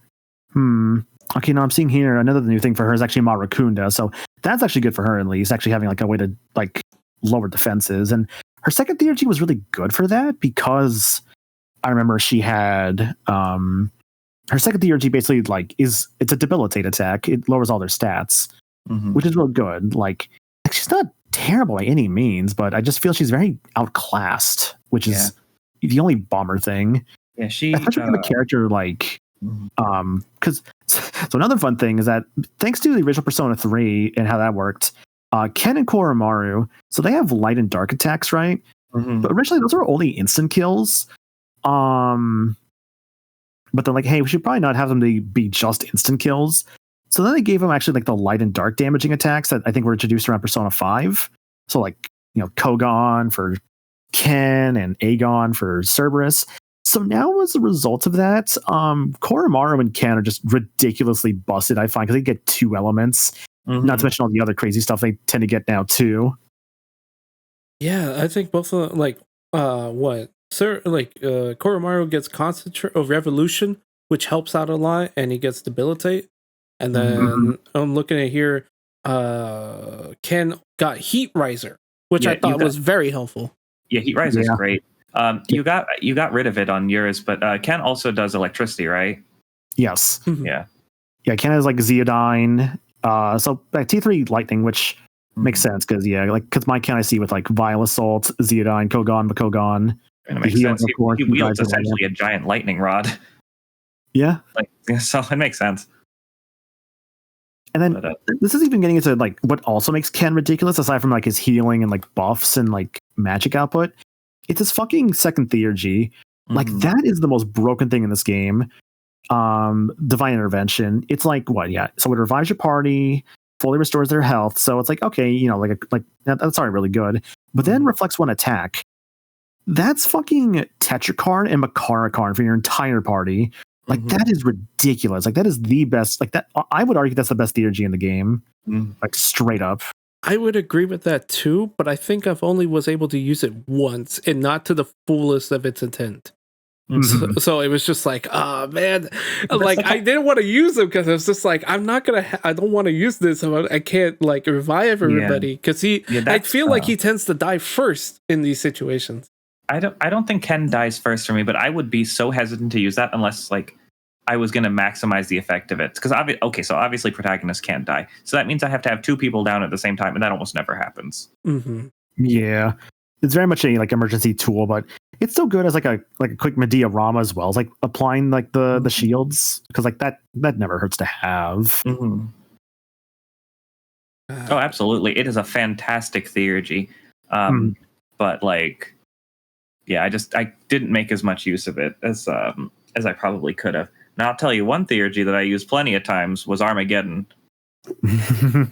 Armageddon, I believe. Let me tell you something. I just eventually I beat the Reaper once. Normally, I was like, you know what, Armageddon. Wait, the rest of it. That was Akihiko. Which one was that? Armageddon is protagonists. Right. Last one. Yep. So that does 9999 damage. So it will kill the Reaper in one shot. Yep. I remember during the final boss fight, I decided like, you know what, it's going to die in one turn anyways. Let me just overkill it with Armageddon. Man, that's what I was thinking of doing too. I should have ended it on that, but I had my secret weapon, which was fucking Scarlet Havoc and Siegfried. And I was like, it needs to end that way. Like that guy was so powerful. Siegfried. The second theurgy on that list, what was it called? The one if you go Jack Brothers. I use that one all the time. That one was very helpful for me. That's probably the one I use the most here. Cadenza is good for a bit, but stops being good after a little while, sadly. Yeah, let me go down the list. So we had Cadenza, Jack Brothers, King and I, Best Friends, Scarlet Havoc, Trickster, and Armageddon. I did not get Best Friends, and I did not get Trickster. Oh, interesting. Yeah, Best Friends, it's like Fornius and Starfish, whose name I'm forgetting. Best Friends I actually used a lot. That was actually always really good as like hey, this guy's got a theurgy. Let me just make that like really crazy right now. And I had some fun with that one. Yeah. Trickster, I'm surprised they brought Trickster back, to be honest.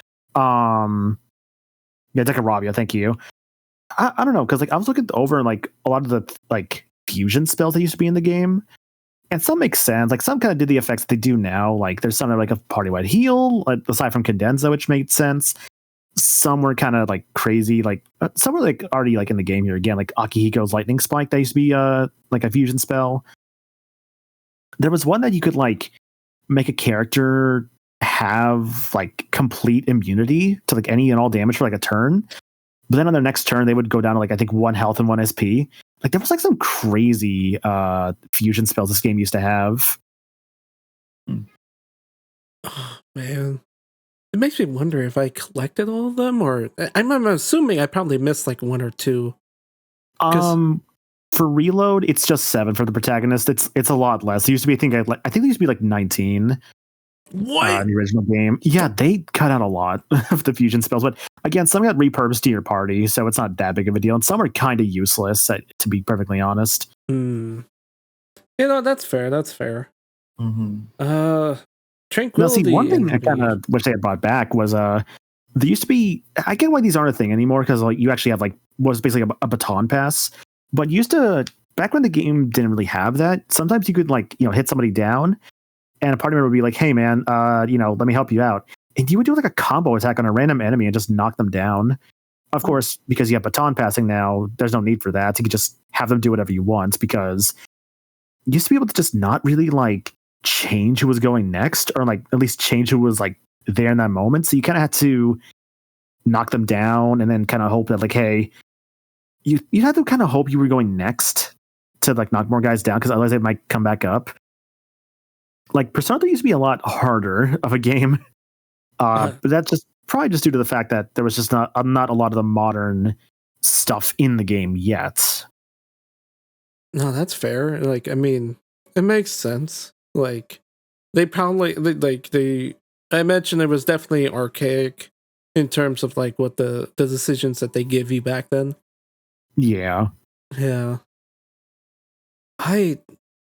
On the topic of therapies, I'm like thinking about it. I'm like, when I got Blaze of Life, I used that religiously. It was so good.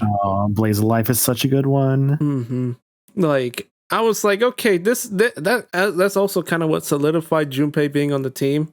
From there on out, I'm just like, okay, yeah, he's gonna be there. I'm gonna have him basically like put his HP down like to shit, and then I'm gonna Blaze of Life it. Like he just became like my powerhouse of the team. Junpei is surprisingly like a lot better in Reload, which I do appreciate that a lot, honestly. Like he was good before, yeah, but like now he's like ridiculous. His crit rate is basically like a near 75% now. It is ridiculous how high it is. You wouldn't know it from any time I used him. Jesus Christ. I didn't get so lucky with the crits on that guy. I mean, that is fair. Like like he's just nuts now, especially when you get like all of his like little events and all that. Because I see like in your playthrough, you only had critical boost. So that's the funny thing. You don't even have his like maxed thing there. Because with Junpei here, I can see. Oh, okay. So I did miss another one of those moments with him. Okay. Let's see, Junpei. Where is he at? Isn't it critical amp? Probably. It should be critical amp. Yeah, I don't know why it's not showing me this on this like menu here. That's weird. Fuck. I should have fucking read. There we go. I should have read that stupid sci-fi book with him then. I think that's probably what it was. See, whenever those situations pop up, I would be like, oh, hold on, people want to garden. So if there was a gardening moment, I basically spent my time doing that. So that's kind of why I kind of deferred away from a lot of them. Yeah, because otherwise I probably would have read the fucking... I did reading with Mitsuru. I did coffee. Ken made me coffee. That was fucking cool. I watched wolf videos with Koromaru. That was the best. Yeah, that one was so funny. I love that. It looks like telenovela for him. I'm trying to remember who else I got. No, she got Fizz Amp. Okay, so I ended up doing hers.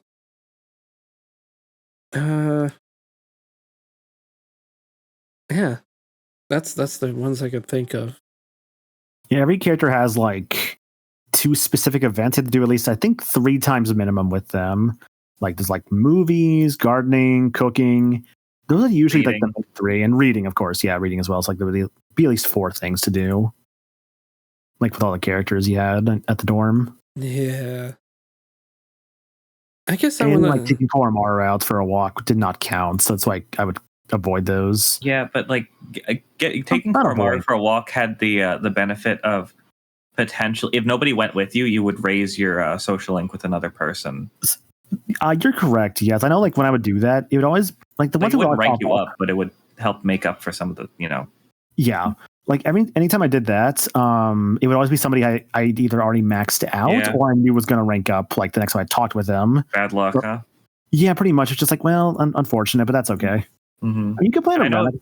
I know you can plan around that because I think some characters should be. I think are scripted on each day to show up on those days for like a Koromaru walk. I think.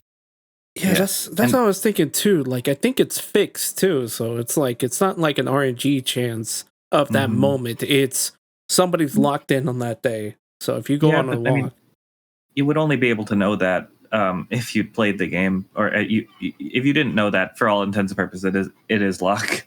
Oh yeah. Oh yeah. Well, I found out because I kept rewinding. I was like, okay, give me somebody else. Give me somebody else. Oh, it's just gonna be okay. Mhm. I know, scripted. and I mean, if somebody joined you, I think if like one of the other C's members joined you on the walk, you would at least get an item out of it. Yes. Mhm. Yeah, that is another thing.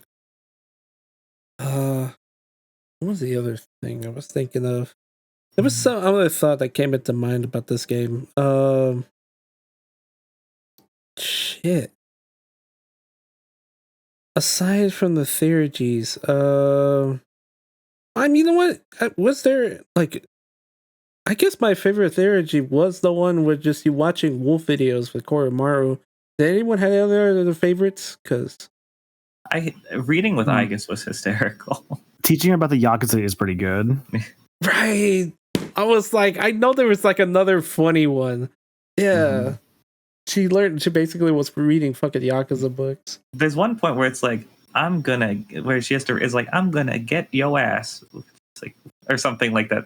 Like you had to teach her like what that, like something meant, and it was just hysterical. Lost my mind. But no, yeah, the Koromaru's was probably my favorite, watching the nature documentaries with him. Yeah.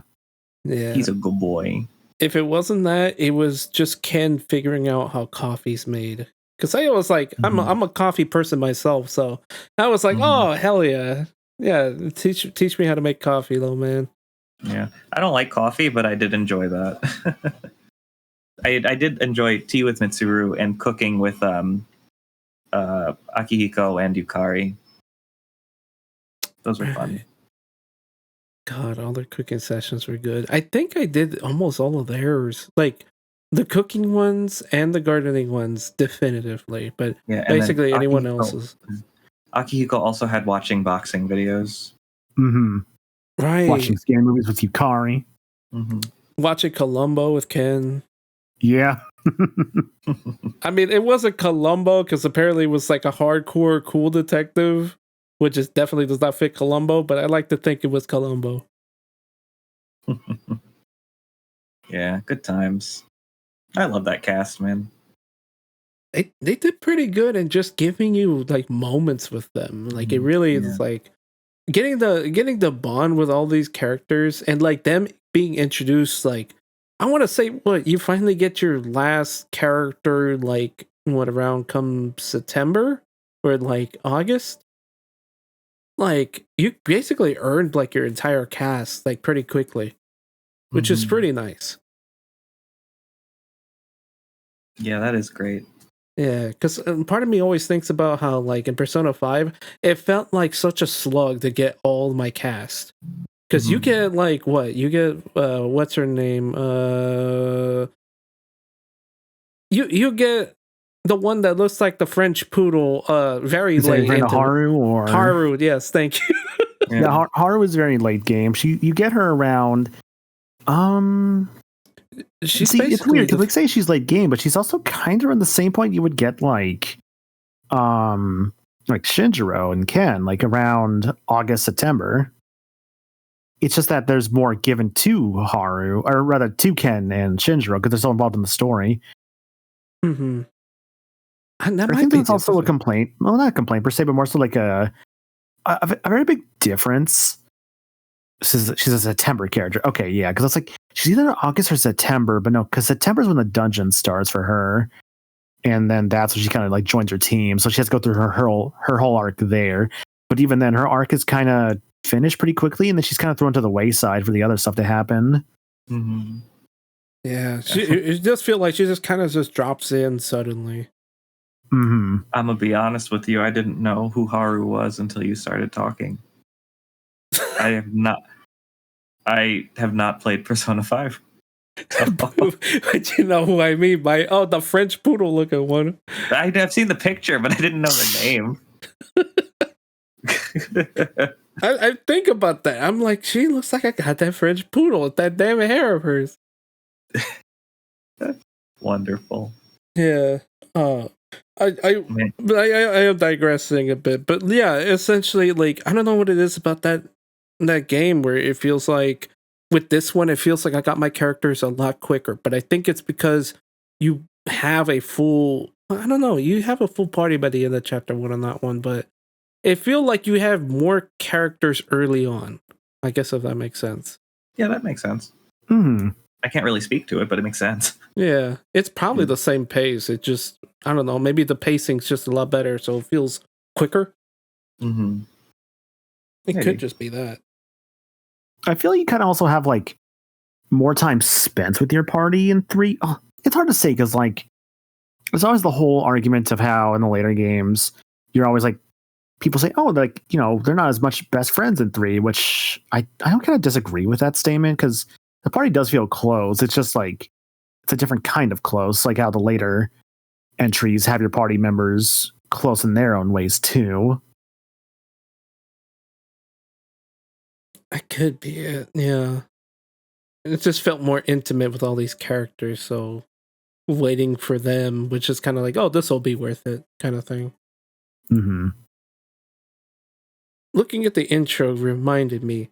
So, you guys know the moment where Nick's is like, you're not gonna like my truth. Well, like he has to show you like what he actually looks like before you make the decision, right?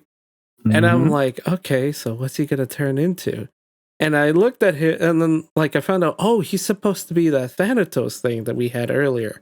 And it occurred to me, I'm like, wow, it's not that grand because I'm looking at this fusion list, and I could just make you. You could be part of my team again, man. I don't see what the big deal is. I can make you. I could fix you. You will have better stats. I just thought that was kind of funny. It's just It like, is pretty funny. Yeah. There's a lot of emphasis on that, but then it's just like, oh, don't worry, man. You're still part of my team, and I gave you like better moves. Thematically, it makes sense because death, but I get you completely. Yeah, it was just kind of silly. Mm-hmm. Sorry, you were gonna say. I was just gonna say. Speaking of like Nyx, I found that that entire thing to be very easy. So, but I had a great time with it. Just that whole ending sequence was very, very easy, but I had a great time with it. So I find it interesting. Like I agree that I think it was nerfed a little bit from its original like incarnation, but I don't think it was a bad thing. What I found more interesting, personally speaking, was the boss fight with Takaya prior. So like that was still a thing before, like still the boss fight, but I liked how like what they did with that fight and like how they changed it up a little bit. The same with like, him and like Jin and like the rest of Strega. And like the main thing that stood out to me was giving Takaya a theurgy, right? I was gonna say that, yeah, because like it makes sense. Like you have super attacks. Want to give like the leader of the bad guys that you've been going up against, like also giving him a special attack. Like I thought that was such a cool reveal, and like I kind of wish like I probably almost wish there was like more of that, but I get why there wasn't. Obviously, like who else would use theurgy? That's the thing. Yeah, like the only other ones I could think of would be like, say, like Jin or Chidori. Yeah, Chidori. Yeah, but I mean, in that case, I say they're all three of them are within their own right to be able to earn theurgy.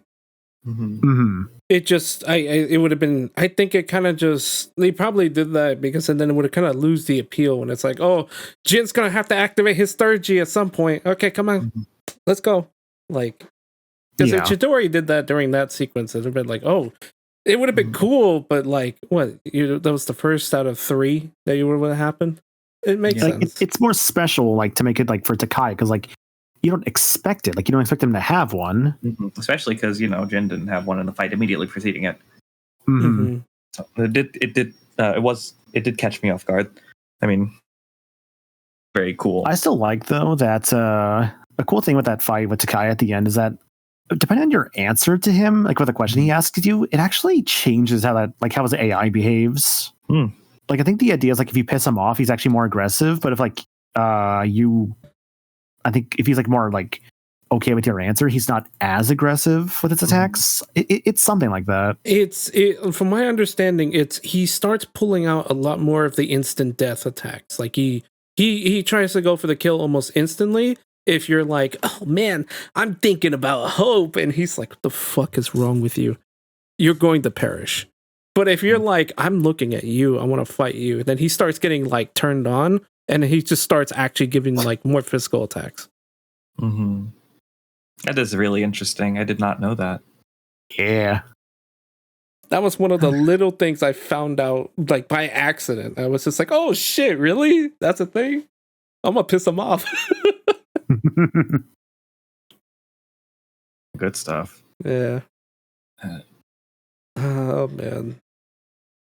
Good old. For the record, yeah, I do want to swing it back if that's okay. We were talking about least favorite moments, and I don't think that you guys got a chance to say yours. Oh, yeah. I mean, I said the lover's boss fight because it was just such a pain.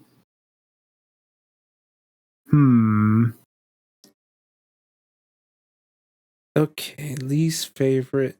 I think it was my time getting wasted by. Well, I think we kind of digressed on the McDonald's job, but I think the one where it's like I was forced into the track team one was probably my least favorite moment. Going away for the track meet. Yeah, because initially my thinking was, oh shit, wait, yeah, some of these personas are probably some of these links are probably gonna have time limits to them. So my mind was thinking, oh fuck me, Miyamoto is gonna become locked unless I rank him immediately before this fucking day happens. Because he does mention at some point, oh, I gotta be ready for the big race. My legs all sore, you know. And then the day comes, I'm like, okay, well, I guess I'm gonna have to accept it. And nothing happened. I had this sense of urgency for no reason. I thought it was going to happen. Like I was just like, oh, whoa, right. This is Persona 3. The game used to be hardcore with how you bonded with people, and yeah, I didn't realize how pushback it was. That would be considered my least favorite. If I had to pick a least favorite moment in the game, let me think. No, it's hard, right? I really reached down deep for mine. Yeah. That's why I had to go with a gameplay moment. Because story moment, like, there were no beats that I disliked. Because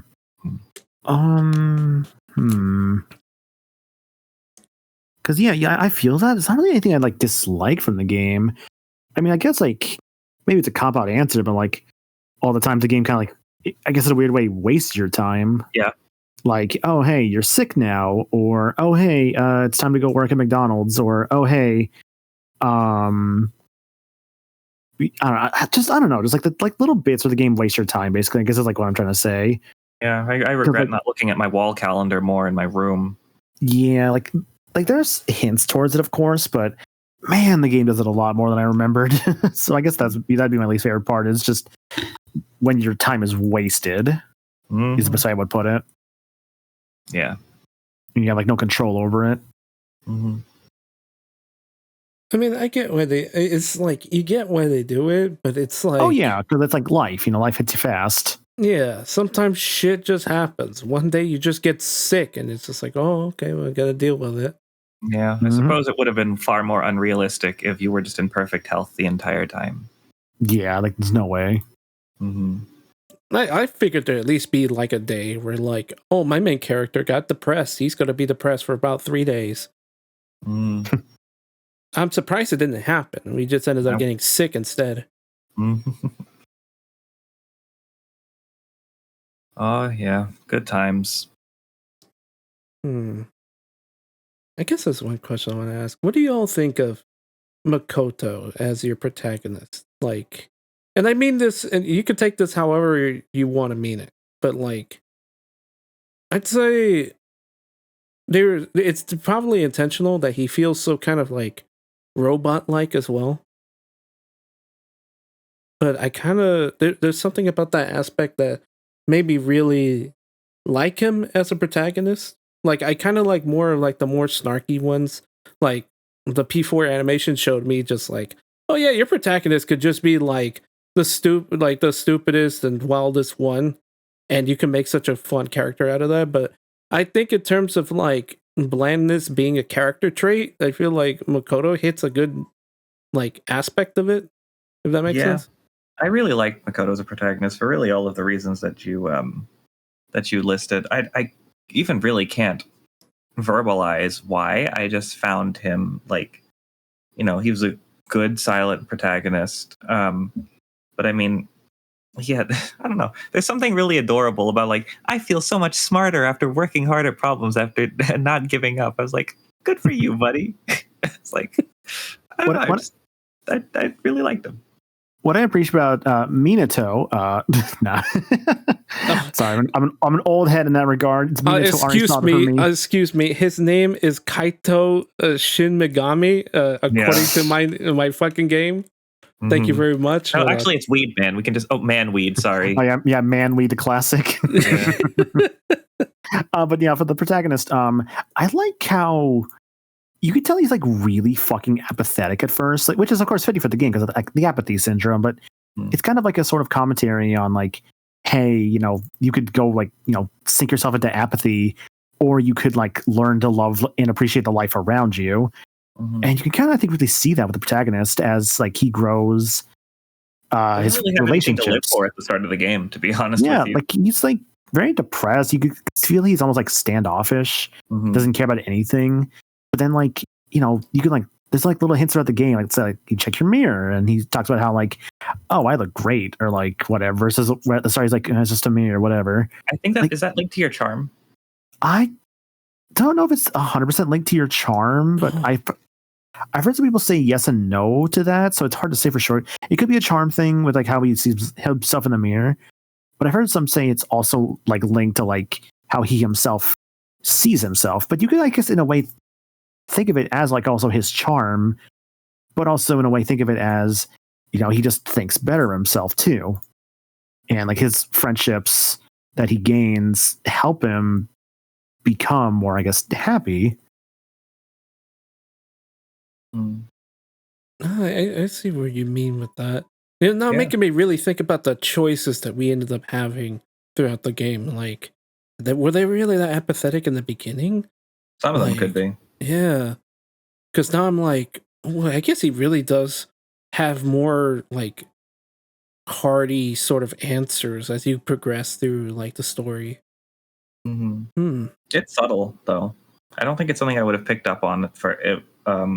While playing through the game, I don't think I really did until it's a little subtle, I'll admit. Yeah, but it's not a bad thing. I'd definitely recommend like the Persona 3 movies at some points. Like those are just really good. I've managed to procure all three of them. I remember seeing the first one. Yeah, there was like three. One or two. I thought there was 4 movies for Persona 3. If there's 4, then okay, clearly I'm missing one. But yeah, there's 4 movies. Okay, I had to double check that. God, those are 2013 for the first one. What the fuck? Damn, that's so long ago now. I remember like being so like looking forward to those. Dude, that's crazy. It's been that long. Fuck, dude. Well, it's like one of them. Is all 4 movies just the base game, or is one of them supposed to be based off like the answer? They're all like the base game, just like kind of telling the story like throughout it. So like each one is a different like point of the story. Okay. It mainly, if I remember, focuses more on like the protagonist and like Aegis mostly. Which I mean, it makes sense. They're kind of like the 2 main characters, I'd argue. Because like, I mean, Aegis is very popular in Japan and here as well, I'd argue. And like, I don't know, she's always been a fan favorite. I've always felt that she was like sort of a dual protagonist that just like gets introduced like later in the story. Her story was interesting. It felt kind of weird that like, I mean, it makes sense why she even bothers to have a social link like that late into the game, but like I will say like kind of the struggle she goes through is kind of enduring on its own. You know what's a fun thing with that, by the way? What's up? I guess the social link was also an FES edition. She didn't have one in the original game. Boy, oh boy. Wow. Yeah. I feel bad. So Aeon just didn't have anything? Yeah, there was Aeon was not a thing until FES, last I recall. I'll double check that, but I'm very sure that was the case. No wonder P3 fans had so many fucking versions, man. You had to eat good on one of them. So the original version was very different. Then you get to like FES, which was considered the best one. Portable, which people would also consider like it's like as they went along, some people would consider like each one like better than the last one for obvious reasons. I'm would still say like Portable or Reload are like your best ones right now for different reasons. Like it's like I would kind of wish like we'll had some of those additions that Reload did, and that's why people were very upset there was no FemC for Reload. But I get it because like there was not enough time for that. That's a lot of dialogue you have to re-record, a lot of animations and all that. It's cool people are modding it, but it's not obviously like a substitute for like the whole thing and like the full thing either. Yeah. Not to mention like a lot of different character dialogue that you have to record, not just with like your main character like story stuff, but also like kind of all your main characters too, because they all had social links that were all different. Also, from a player perspective, I mean, like the two protagonist routes are extremely different, right? Aside from like the core story, yes, they are very different from each other. Like, there's a lot of differences there, and I mean, like, for somebody like me who doesn't necessarily have all the time in the world, I kind of appreciate that they just kind of stuck me on one thing. I was like, all right, just do this. You know what I mean? Because having to play through the whole game again just to see what changed is something I absolutely would have done. But like, time is money, as they say. Oh yeah. Yeah. Don't even get me started. I feel like I've been on 7 Rebirth for like 4 months now.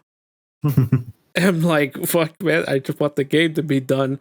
It wasn't until like last week where I feel like I was actually making progress with it. Yeah. I'm trying to think if there's anything. I think we kind of went through almost everything. I think the last thing is any last minute stuff that we could come up with. I wanted to ask you what your favorite song was in the game off the top of your head. Color Your Night. Always a good choice. Color Your Night's a good choice. That's the nighttime theme. That song's brand new for Reload. I love it. Oh, it's so fucking clean. I love it. I use that to motivate myself for work. It's such a good banger. If it wasn't that, it's the one they use for when you have the Seeds advantage. It's going down now. Good choice. I actually prefer Mass Destruction. They're both very good, but between the two of them, I prefer Mass Destruction. I agree. Always been more of a Mass Destruction guy. That being said, my answer is actually Master of Shadows. Ah, dude. I could listen to that song for hours. Oh, yeah. It's a shame that they introduced it in a timed boss fight, so you can't just AFK. Oh, dude. I wish more bosses would change the way like Priestess was. Like, they were all changed a little bit in some regards, but like Priestess, I think, had like the most like crazy changes to it. I think Priestess, in the original, they just give you a solid 8 minutes. It was something like that, yeah. But in this one, they start you off with 30, but by the time all of the speed ups happen, it adds up to about 8 minutes. Mm-hmm. It's meant to be the same amount of time, but just make it seem more urgent. Mm-hmm. Oh, that was absolutely wonderfully done. I really appreciated that. Yeah, that was pretty cool. Favorite songs from like, if we're going just for like the Reload version specifically, let me think. One of them actually was really surprising for like how it sounded in Reload. I think was Changing Seasons. It's the second school theme. Yeah. Oh yeah. That one surprised me. I was like, wow, okay, this remix is really good. It's fantastic. Mm-hmm. Yeah. Let me think. If I had to pick another track from Reload, oh, you know what? Yeah, some of the endgame songs, like I guess mainly like Memories of the City. Memories of the City is just incredible. It's like the song that plays like in like the overworld, like in the latter part of the game, which, that was another thing in the latter part of the game. I love the addition of like kind of muting the colors a bit. That was a really cool idea. That was not a thing originally. That was so fucking tight. I didn't even notice how vivid the world was until that happened. And I was like, oh, fucking, this is how you set a tone, dude. This is great. Oh, yeah. It's really great. It's very fitting that January is the last month of the game, because it's like, that's classic January. Mm-hmm. Yeah. So, but it really, really hits home. Like the state of the world and just how, like David said, how vivid everything was before. Just great, very great environmental storytelling. Those were good. Those are good tracks, I would say, for like how they were remixed. I'll admit though, I'm kind of still more of a fan of like a lot of the original versions of the songs though, and I don't even know if that's like nostalgia talking or if that's like more so enjoying more of the style they had. Like they were more like 2000s, like almost grungy, I might say. If that makes any sense. Like I don't know. I think it's gonna matter. I think it's going to be affected by what you heard first, though. Oh no, I definitely agree with that. It's hard for me to say because I like the original Mass Destruction more than this one. Like I love the way like it fluctuates on this one, but something just feels a lot more like high tempo about the original than this one does. And I can't quite put my finger on it. I don't know. It might just be the way the instruments were done or something, but I think it's the vocals when it comes down to it, because they redid the vocals. If they had just reused the vocals from the earlier one, I think it would have hit just as good. But I like the vocals of the original more. I can't super speak. I've listened to both of them, but I think between listening to both of them, I do prefer the Reload version. But again, that was the first one I listened to. I'm going to have a little that, for all intents and purposes, that is my original, right? So I have the exact same problem as you guys, but in reverse. You know what I mean? Yeah. But yeah, soundtrack overall, absolutely stellar. Oh, easily. It's such a good soundtrack. I'm very glad by a lot of the remixes that were in the game. I'm trying to remember the one that played. I forget the track name, but it plays when you're at the Lover's Full Moon, when you're inside the. Was that Deep Breath? I think. I think it might be. It wasn't Deep Breath. It wasn't Deep Breath. It was another one. I can't think of the fucking name. Deep Mentality, maybe. Let me see. Yeah, Deep Mentality. Yeah, that's a good track. Yeah, good choice. That one was like, oh, I like the. I'm a big fan of a funky beat, so. Ain't nothing like a funky beat. And then, like I don't know. There's just a lot of them that just hit so well. Deep Mentality was good. Deep Breath was pretty good on this one. I actually really like the way Reload handled it, because I went to listen to the older one, and I think Reload's got a bit more of like a creepier vibe to it, which I think is pretty neat. Which is a lot funnier because like they use this track when you're over there like trying to flirt with people on the beach. So it's just really funny to have like this sort of tone with it. It's just like deep breath, and it's like so like, oh god, this is terrifying. They're flirting. Yo, speaking of the beach scene, actually, that's something I want to bring up real quick. Can we talk about how like the fucking like transphobic shit was changed into like the lady being like that recently? Yeah, like they changed her from like being like to like this like transphobic scene. Yeah, she's a fucking sun denier now. Like instead of making her like like a trans woman, and they're like, oh gross. Now they're just like, what the fuck are you talking about? The sun isn't real. They're like, you're crazy. We're just gonna go away now. I was like, this is a brilliant change. Absolutely wonderful. They're like, oh no, she's on drugs. We need to go. Yeah, I didn't know that existed until after the fact, but I'm very glad that got changed. I'm glad that so unfortunately a lot of the older Persona games like had a lot of those kind of like transphobic moments, which is a product. It's sadly a product of the time. It is, yes. It was a product of its time. It was, I think, under another director as well. I know at least like since I noticed it mostly around Persona 5 Royal was when they were kind of trying to like change some of that stuff. Like they changed like one of the transphobic bits from the original Persona 5. And that wasn't the only thing they were changing, because I also know like there's a scene where like some of the characters are kind of like trying to peek on like the girls changing, and like that's like completely changed. I'm like, interesting. They're actually kind of changing this differently and like making the characters like not as like shitty people, like trying to like peep on people or trying to like have like transphobic, or like having like transphobic moments in the game. Like they're not really doing that anymore, and I'm glad like to see that. Yeah, I mean, like high schoolers are shitty, so like I understand trying to reflect that, but I mean, there's ways to do it, right? Mm-hmm. I'll be very curious for the Persona 4 remake one of these days, because that's going to be an interesting one. Oy. I won't say much for those who have not played 4, obviously. That's me. Yeah. Yuck, yuck. Oh, yuck. Oh, you'll have a good time.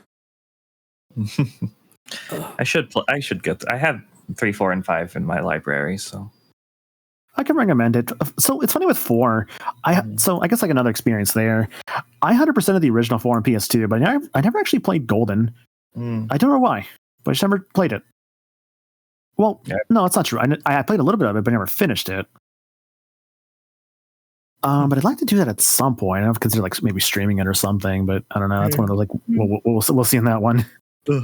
Yeah, I mean, it is a Persona game. That'd be like what, like an Odyssey and a half worth of time. Yeah, I'd say that would probably take me like at least like over a month to do. Probably like about 2 months realistically, depending on how often I streamed it. But yeah, that's a different kind of like story there. For sure. Yeah, I don't know. I don't know how long it would take me to stream a Persona game, because I mean, somehow my final time playing through this game was like 71 hours.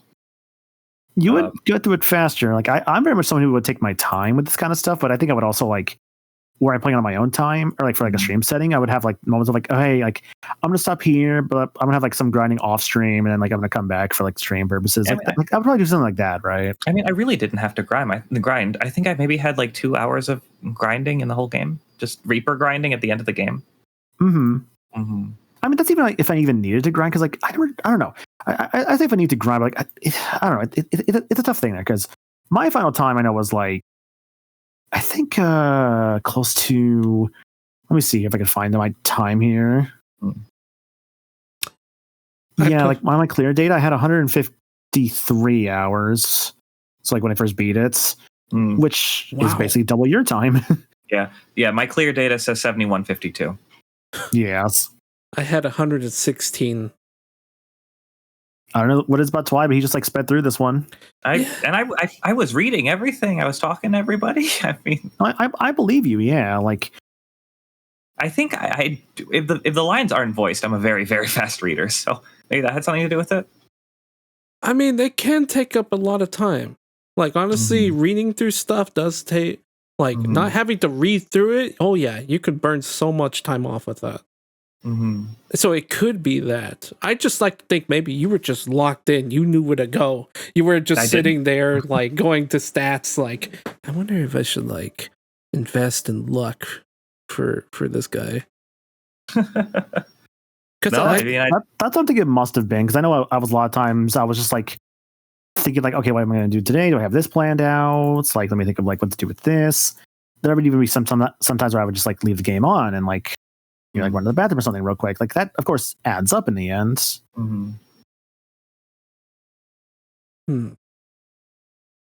Yeah, I mean, maybe it is stuff like that. I guess I just did kind of lock in. I can't say that I really did much with like stat maxing or anything until the very end, though.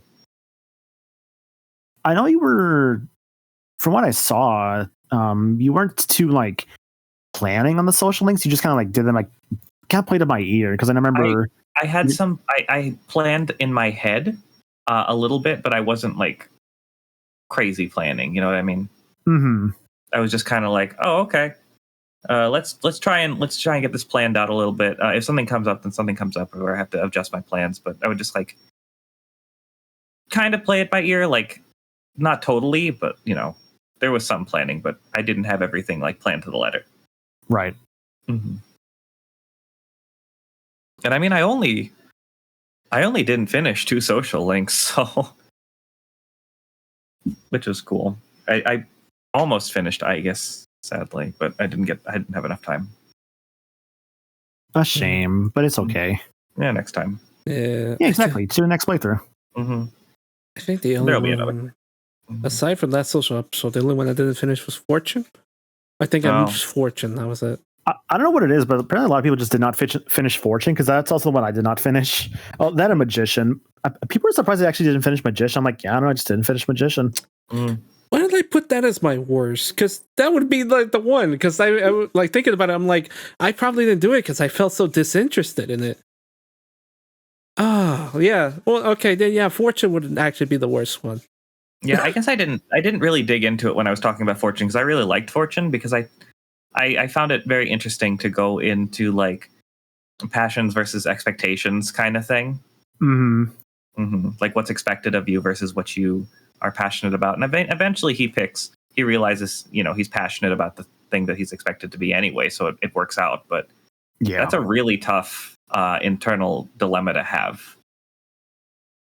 I've at least still done the story before, like in like other versions. So it wasn't a big deal to like not finish it this time. But even then, it's like, yeah, just sorry, I just kind of went straight through and was like, ha, ba, ba, ba, but no, you're fine. You're fine. I mean, but yeah, I in order to make my point, I had to kind of talk about it. I guess. In order to make my point, nobody else must be able to speak. Yeah. No, that's not what I meant. No, what I meant was I kind of just talked about like sort of what happens towards the end of the link, even though you just mentioned that you didn't finish it. That was my bad. Oh no, it's fine. Like whatever the stuff I missed, I ended up looking it up. Usually with these kind of games, like I don't plan on going back to them, so I'll just like they're hard to go back to because they're long. Exactly. Yeah. If that's the way they're structured, it's like you definitely have to make most of your first playthrough. At least that's for me. Like I make the most of the first playthrough because there is a high chance I ain't going back to this game, especially considering that now they. I understand that. Yeah. But hearing that story though, like on Hiraga's, maybe if I actually went through it, I probably would have a different perspective on it. But I was at rank 4 and I was like, yeah, this is not appealing to me. I have other people to be concerned about. You're not interesting enough. Goodbye. Poor thing. Also, you most a lot with Fuka. Yeah, she's taken, bro. Back it off. Lord have mercy. All right, I have another like random incidental question. If that's okay. I was going to ask what everybody's favorite block of Tartarus ended up being. Interesting one because Reload definitely changes the blocks around a little bit in a good way. Favorite block. I feel mine is Adama for sure, or Adama. I could not tell you the fucking like names of them, but like the last one. Okay, the last one. Okay. Yeah, I was going to probably say the same. I've always loved the sort of like almost angelic sort of feel the final area has, which of course, fitting because like you're closest to heaven. Like that's like the idea with it. Yeah. But if I had to pick one that wasn't Adama, like the final one, maybe like the gold area is kind of nice actually. Yeah. The big wide open one, the chapel looking one. Yeah. That one's real good. I'll tell my least favorite though. The fucking like blue second one. I hate the second area. One. I think it is. The factory one. Yeah, the factory one's not great because it's hard to navigate. It's just too compressed for my liking. I despise the second block of Tartarus. Arca. I cannot stand it. It is so easy to get turned around. I'm trying to think about it. Like purple. The purple one. The factory wasn't my favorite, but the one with the psychedelics was my favorite. Oh, the gay rave one. Yeah, gay rave was pretty good. That's area 5, I think. Yeah, that's 5. I don't remember what it's called. Let me look it up. Yeah. Tartarus. Dude, I've played this game so many times I could not tell you the fucking Tartarus like level names. I'm just like, oh, this one. I only know the one I like. So, well, I know Arca and I know Adama for the exact opposite reasons. I mean, props to you for like actually being able to like remember the names. Okay, the factory one is Yabasha or Yabasha. I could not tell you how to pronounce the fourth one. It's is that Zaya? Probably, if the T is silent. Otherwise, it's Tazaya. Haraba is the gay rave one. Haraba, yeah. Haraba. Haraba's my favorite. Yeah, they're all named after the Kabbalah, I think, except for Monad. I like that. I didn't really mention it, but I really do like the way Persona kind of tackles like mythologies and like ideologies and all that. It's like they're all interconnected. Everyone's got their own school of thought, but when it comes down to it, Thor is just a demon in the grand scheme of things. Yeah, for sure. Again, I will tell you, SMT has my favorite design for Satan I've ever seen in my life. It's so cool. I really do like how they handle that, and I like the inclusion of all of the personas, like the main character personas, like story relevant, are gods, aren't they? Am I tripping? Yeah, and like you mean the ones that the party members have? The C's personas. It's from my understanding, a lot of them have a lot of Greek related sort of characters. Agree. Their first stages are usually Greek based. Yeah. Yeah. I think except for like Io. Let's see, and then they kind of just change after that because Yukari goes from. Well, I think She goes to ISIS. Yeah, she goes to ISIS. I think. Damn. I was thinking it. See, off topic. I remember when Archer, like the show, had to change their fucking like the name of their like secret agency because of that. Dude, if I was into Persona like several years ago, I would have had to append Persona 3 every time I searched that up. I swear, I'm just looking for the Persona guys. Yeah. Oh, what the fuck? There's a guy in there. I was about to say Caesar's probably the most interesting one because it's based off of somebody. There's a little fucker in there. Yep. Oh, I'm surprised I just found this out now. Yeah. Does he do anything? I guess not. He Not really. Just there. Nothing. This is the weirdest comparison to possibly make, but it reminds me of like how if you look at Hatterene carefully, it's just like this little gray being surrounded by all this hair that makes it look like a long flowing dress or something. Mm-hmm. It's just really funny. Oh. I cannot for the life of me pronounce Mitsuru's first persona. Is that Penthesilea or? Yeah, I cannot. For some reason, the pronunciation just eludes me every time. Man, you cannot go back to those ones once you have them, huh? You can't go look at them again. No, because they're evolved. Yeah. This is another thing, by the way. I love that this game's like, hey, we're gonna have the evolutions based upon story. Like that is always my go-to, no matter what. Like story-based evolution should be the like ideal. And it's pretty tight. I do like that. It really adds to the story of just being like, oh yeah, they ended up awakening themselves. Because like they don't have to like grow as characters like in the confines of the story. Like their growth is not optional. It's kind of my biggest problem I have with Persona 4 and 5, I'll admit. That their growth are more based on like their social links than it is like their actual story. Oh man, sorry, I just remembered when I was one of the few times I was actually playing this in a call was when Io evolved into Isis, and all I remember is like the immediate first thing I latched onto was like, oh my god, boobs. But they're so present. I don't know what to tell you. Oh yeah, they kind of are. Yeah, they're right there. Oh, this is pretty metal. Like, it is kind of metal when you think about it. It's just the whole bust. Yeah. Mm-hmm. Rad. Sorry, that looking back on that, it just cracks me up. It's good. It's good. Like we could, like I would actually pull out the Persona Compendium on this, but I can't exactly remember if I have a save point that puts me back at that specific spot. Mm-hmm. I mean, I could rewind. Do not. Yeah, you can't rewind that far. No, it's like a week. I think so. Hold on. Command room. Yeah, you can only rewind like a week. Okay, here we go. There we go. I found something. Yeah. No, it looks like I'm able to. I was able to rewind back to like the 31st. Oh, okay. Sorry, I thought you wanted to rewind way further than that. I must have misheard. No. I can, because you're able to get access to it from here too. Mm-hmm.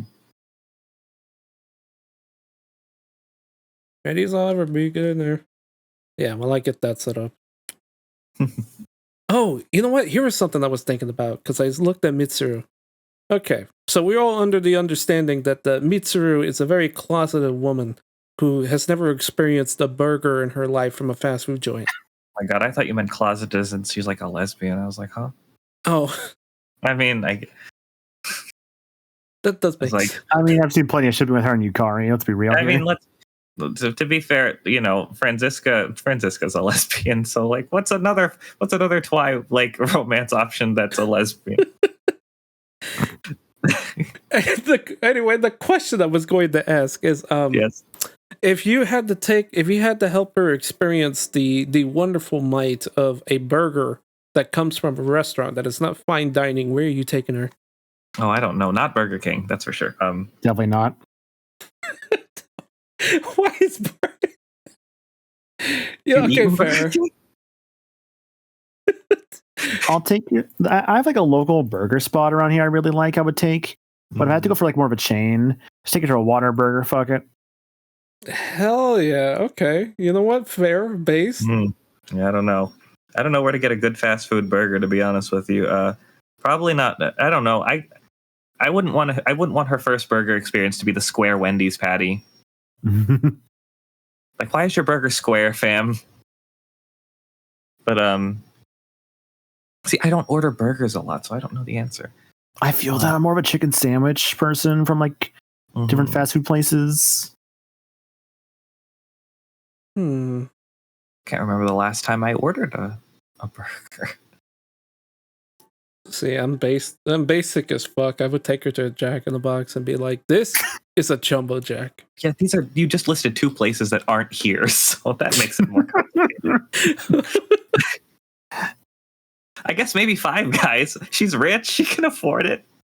You mean there are 5 guys on this menu? Yeah. You mean there are 5 gentlemen on this menu? In this restaurant? I don't see them. Surprising, an oligarchy is running this establishment. Excuse me. This is delicious. Excuse me. I would like to meet the 5 guys so I can give them my compliments. Mitsuru.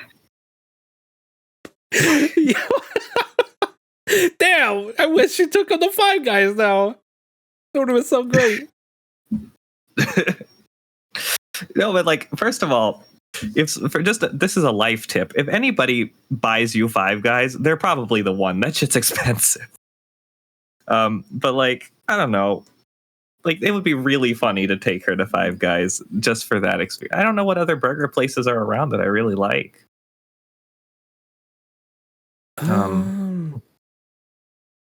Yeah, I mean, for us, we have the habit, but I don't even know if you have that in your area. If you take her to Jack in the Box, she'd have to see Jack Frost and trying to get him out of the box. Because I think Jack Frost exists in the universe because they have dolls of him. He's like a weird like thing of just like, yeah, he kind of exists. He'd be like if like Mickey Mouse was a persona for us, right? It's just like he exists everywhere, but like we can also use him in a fight, right? Mm-hmm. Like that'd be like the equivalent of it. Yeah, my personality is best represented by Mickey Mouse, actually.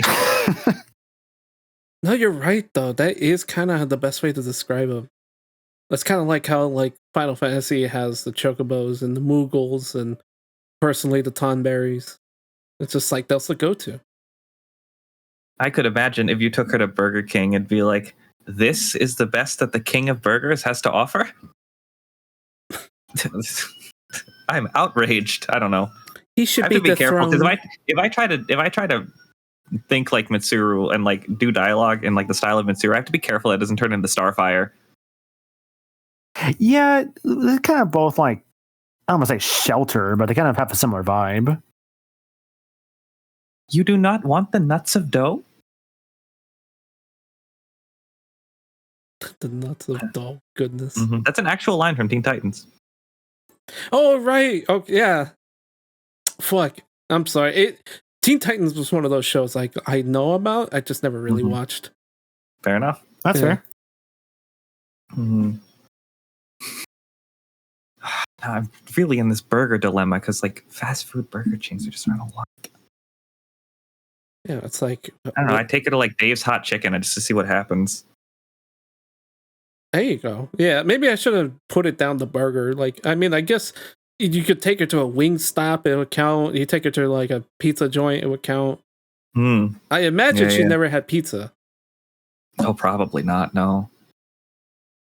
Oh Lord, imagine. Mitsuru, this is a pizza. Her first pizza burn would be so incredible. Wow. Oh my. she's trying to cut the cheese. It's so melted with Oh, the she's knife using. and fork. Oh, she's using a knife and fork. She's got to ask for it. Mm-hmm. She'll fucking garnish it with like the pepper. But she'll do like she'll actually like there like for a pepper reason. grinder. What do you mean? That's not outlandish to do. Oh, it's not. No, but I more so mean like she would do it in like an outlandish way. Like, If anything, yeah. she would probably call for like someone to like crush it for her. Like, excuse me, I need your finest pepper crusher. I guess she would eat the burger with a knife and fork. Maybe she'll do it right. She'd probably get like a big apple slicer for the burger. Yeah. Yo, you think she's cutting the burger into slices? Absolutely. Mm. like cut it in eighths like a pizza. Yeah, Oh be my great. goodness. Yeah. she'll do that, but she won't know what a pizza is or like how to cut it. But she knows how to do it for a burger. Do it, and you'd have to explain. Do it like you did the burger. Oh, I see. How innovative. Also, there's a question in the chat. If you had a persona, what would it be, and what would your arcana be? Well, my arcana was assigned to me by the government as fortune. I'm not the government, bro. Of this stream, you are. I guess so, but yeah. It is your stream. That is true. You are the government in this moment. Okay, but if you wanted to be whatever you wanted to be, what would you would have been? I don't know. This is a hard question. Now, see, here's what I thought about this before. Actually, Did you? yes, actually, weirdly enough, I would think I would want something like have like the whole squad be based on like the Knights of the Round Table, right? Mm-hmm. And I would take I think I would take either like Galahad or Tristan, maybe, of like the Knights of the Round Table. Ooh. I think either would be cool. Actually, the Arcana. I mean, people say Magician. I've heard before, so I'll stick with Magician. For the elements, I think I would want though. I think I would like want to go for like, because like if your options are like the main four elements like fire, ice, thunder, and wind, I'll probably go for ice, but be weak to. Let's say I'll go for ice or wind. No, I'll go ice and I'll be weak to thunder. Let's do that. Okay. I couldn't even begin to come up with some historical figure or being to become my persona, but I did take a quiz once and it said I was judgment. So, I don't know what my persona would be though. I'm trying to think about it. Like, I think when I was when SpongeBob. Not actually, but it'd be really funny.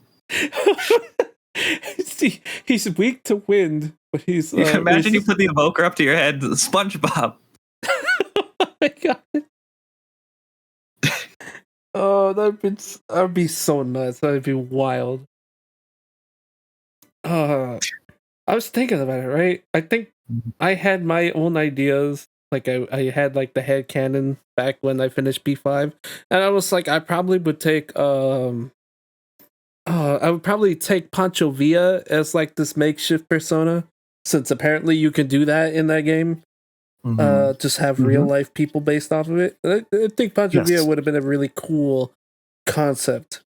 And like, I don't know. I think nowadays, now that I understand how Shiragaki works, I probably would have his playstyle where it's just I'll chew off half of my HP so I can land like 999 damage. Hell yeah. This sounds fun. I mean, if I had to choose from like the actual compendium though, like I'm currently looking through it and I'm like, I'm sorry, but if I have to pick it from the compendium, I'm probably going to pick Mara as a gut reaction and then actually think about the question and say anything else. and then let's see, the one I'd be kind of assigned to, I put some thought into it. I think Lovers would be an interesting one. Okay. Yeah, Lover, because I don't feel much like a magician, but I know I definitely like. I've personally come to learn I kind of wear my heart on my sleeve, So I think Mhm. Lovers would be kind of the best representation for me. Okay. Yeah, Lovers and Pancho Villa. That makes for a good combination, I think. Hmm. that actually makes me. I'm gonna create a question now of my own, just because it's fun to think about this. Pick a fictional character from a piece of media you would really enjoy, and make it your persona. Who are you picking? Ooh, Daffy Duck. Daffy Duck. All right. Why would, I was thinking Donald Duck. You think Daffy Duck? You kidding me? Let's Hammerhead. go! Dude, I love that. That's so fucking funny. I just think that Daffy Duck would just be kind of funny, you know? Mm-hmm. Like he's wearing like the fucking like zoot suit that he's wearing, the one that gets shared around as a JoJo meme. It'd be pretty cool. It'd be pretty neat. Snake Eyes. Hammerhead. Actually, wait, hold on. Hammerhead though. Hammerhead goes hard. I would go for does go really fucking hard. I don't know who I would pick, honestly. I think. Hang on, let me go find the picture real quick, because I think people need to understand. If you saw this fucking persona come out, you'd be like, "Oh shit!" This must be the ultimate in its arcana. Yeah, like I go activate persona Hammerhead, and this motherfucker comes out. Like, yeah, no, you're in for a fucking time. I'm about to hit you hard. You need to get the background out of that and then like use it in places. Just like what is it? Put into Photoshop and like export it. I just fucking make it my profile pic on Discord at this point. I mean, my profile picture right now is Juicy Lemon Grossberg. Maybe that can be my persona. Juicy Lemon Grossberg is your persona. Grossberg. Yeah, Grossberg alternate skin. Otherwise, I don't know. I would probably Vivian's a great option. Trying to think that TV characters or cartoon characters. I don't really know. I'm sure if I have both Tom and Jerry as a single persona. Oh, I'm sure you could. I think that works. I want to say there's like at least one of these characters in here that just like there's 2 for 1. There's my boy. I see him. Oh, there he went. All right. Wait, which one? Oh, there. Oh, right. Yep. Here's Twice persona. I haven't seen a lot of Persona 5, but there's one clip of Tim seeing Mara and not realizing what it's supposed to be. It's like, this thing looks really cool. And then he realizes what Mara is. It's just really funny. It's like, that's a penis. That's a penis. Oh, Lord. Oh, man. Okay, so we said I'm like, did we answer the question? Yes, we did. You did. Well, are you settling on Hammerhead or Daffy? Oh, fuck, man. You can't. This is hard. All right. Or Tom and Jerry. I don't know. Oh, Thorn from the Hex Girls. Could see that one. Milotic. As odd as it would be, having Winston from Overwatch be your persona would go hard. Like we're saying Winston Payne. I was like, what the hell? No. Winston Churchill actually is my persona. Winston Churchill. Jesus Christ. It's the Futurama rendition of Nixon. That's my persona. Fuck, man. Oh shit, I forgot about Mothman. Mothman pretty cool. I love Mothman. I'm like thinking about like all the other ones. I'm like, I know I'm missing like a shit ton of people that was like, oh, this is a really cool design. I wish I could keep them forever. Neko Shogun's one of them. This guy was cool. I wanted to keep him on there for the sake of it, but I was like, oh no, I need to fuse him for someone cooler. So I'm sorry, man. Yeah, it's always a fun thing for like. The unfortunate thing is that I've heard about some people who will like play a Persona game like this and like they just don't want to get rid of their personas. They're like, oh, I could keep them, make them like stronger. It's like, no, that is not this series. That is not this kind of series, dude. You cannot do that. They cap out so fast. Some of the early ones, like you would be thoroughly screwed if you didn't like do it the way you were intended to. Yeah. Jose's pretty cool. Like, don't get me wrong, though. You can like just invest and like stay with one guy, but like you got to know what you're doing with that. Mm-hmm. Oh yeah, you really need to be like putting all the stat boosts on them, like min-maxing what they should be having. Yeah, it's a league on its own. I'm looking through my camera roll to see if I get any inspiration for who my persona could be, and like imagine your persona was RuPaul.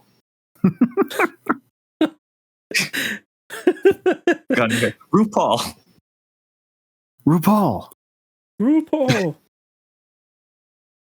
Oh, Seth was a cool one. Oh, it's a shame I didn't get to use him a lot, but Seth was a really fun, like, looking persona.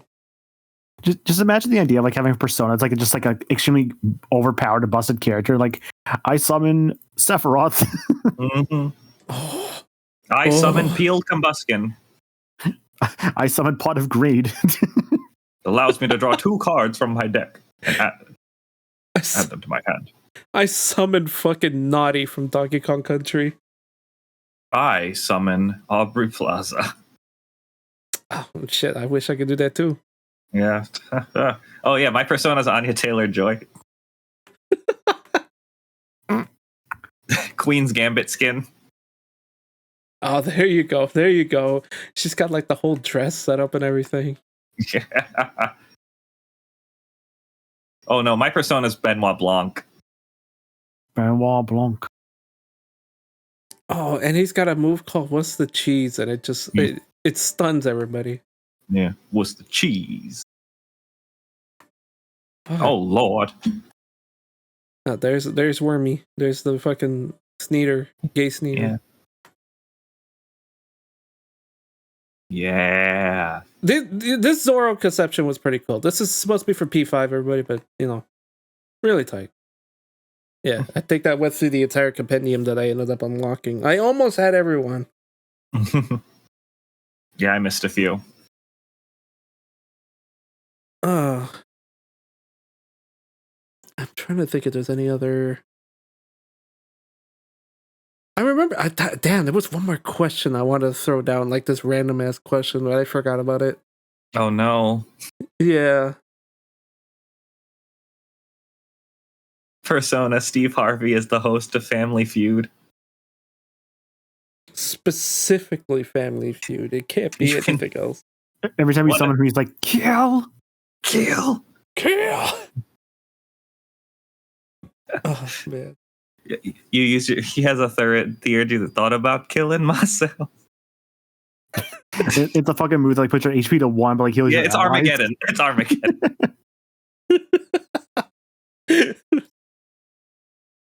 It's like a random chance too. So unless you hear the ding, that's when it hits. Mm-hmm. What kind of ding? Like the Taco Bell ding, or like? No, the Family Feud ding. Okay. Like, what the hell? What Taco Bell?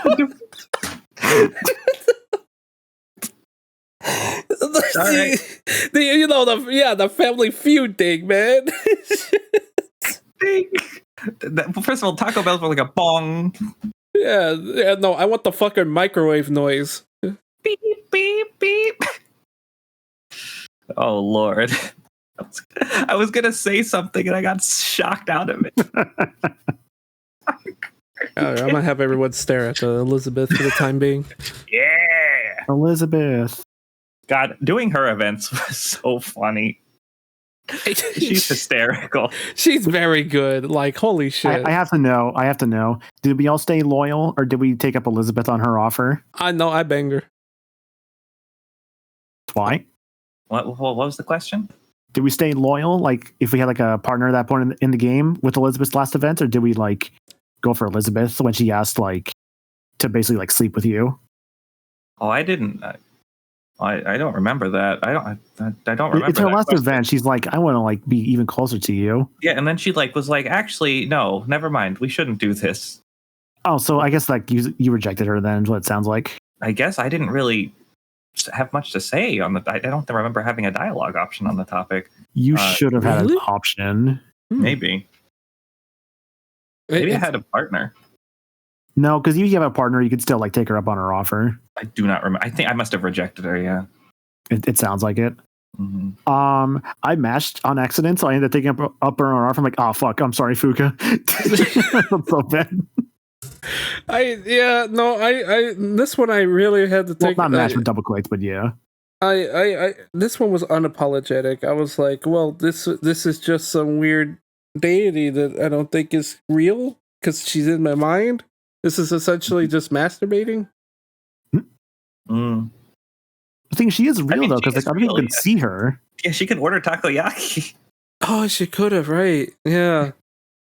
I don't know. What It have you done? yeah. But it's okay. I'm sure Fuka would have approved too. Maybe. If Fuka met Elizabeth, she'd get it. She'd get it. I love Elizabeth's eyes. And then she would cut a ball off because I committed the grave sin. Mm-hmm. You really fooked up. An eye for an eye, a ball for a ball. No, actually, only one ball was lost in this scenario. Well, no, see, there's two balls, right? Like the ball you lose and the ball that she is doing because she's bawling because you made her cry. Right. Okay, sure. I'll accept that answer.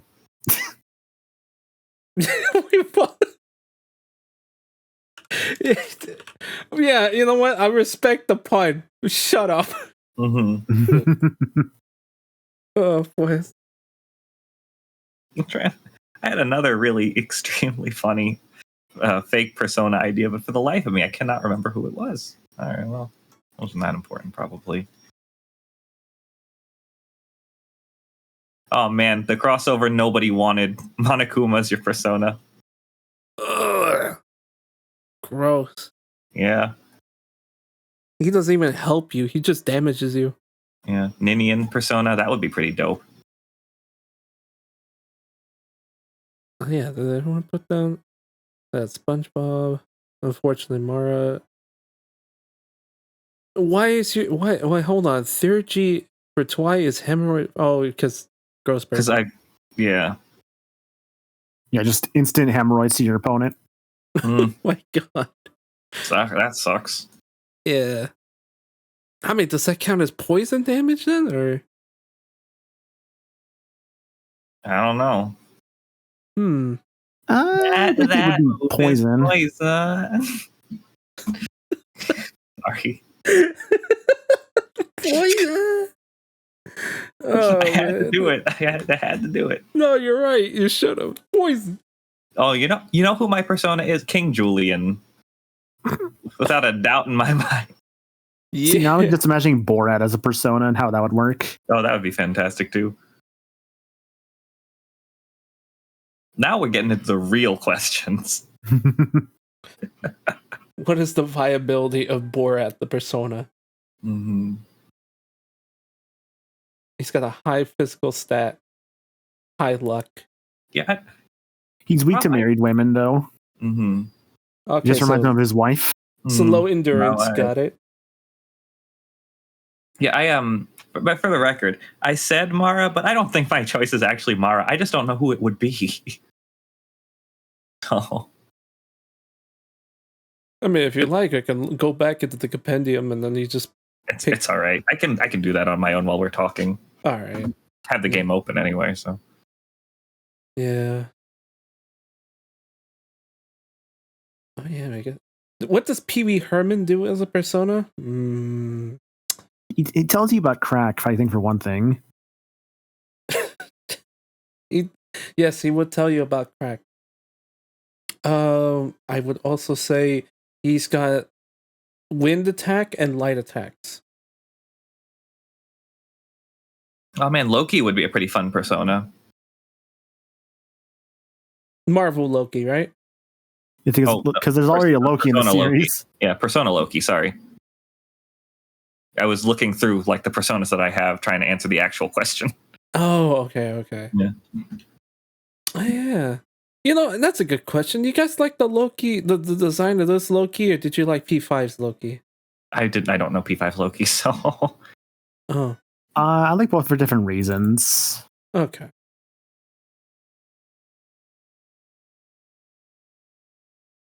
Man. Hellel. Huh. Yeah, Hello's kind of. That's a look. Yeah, Hellel should get a haircut.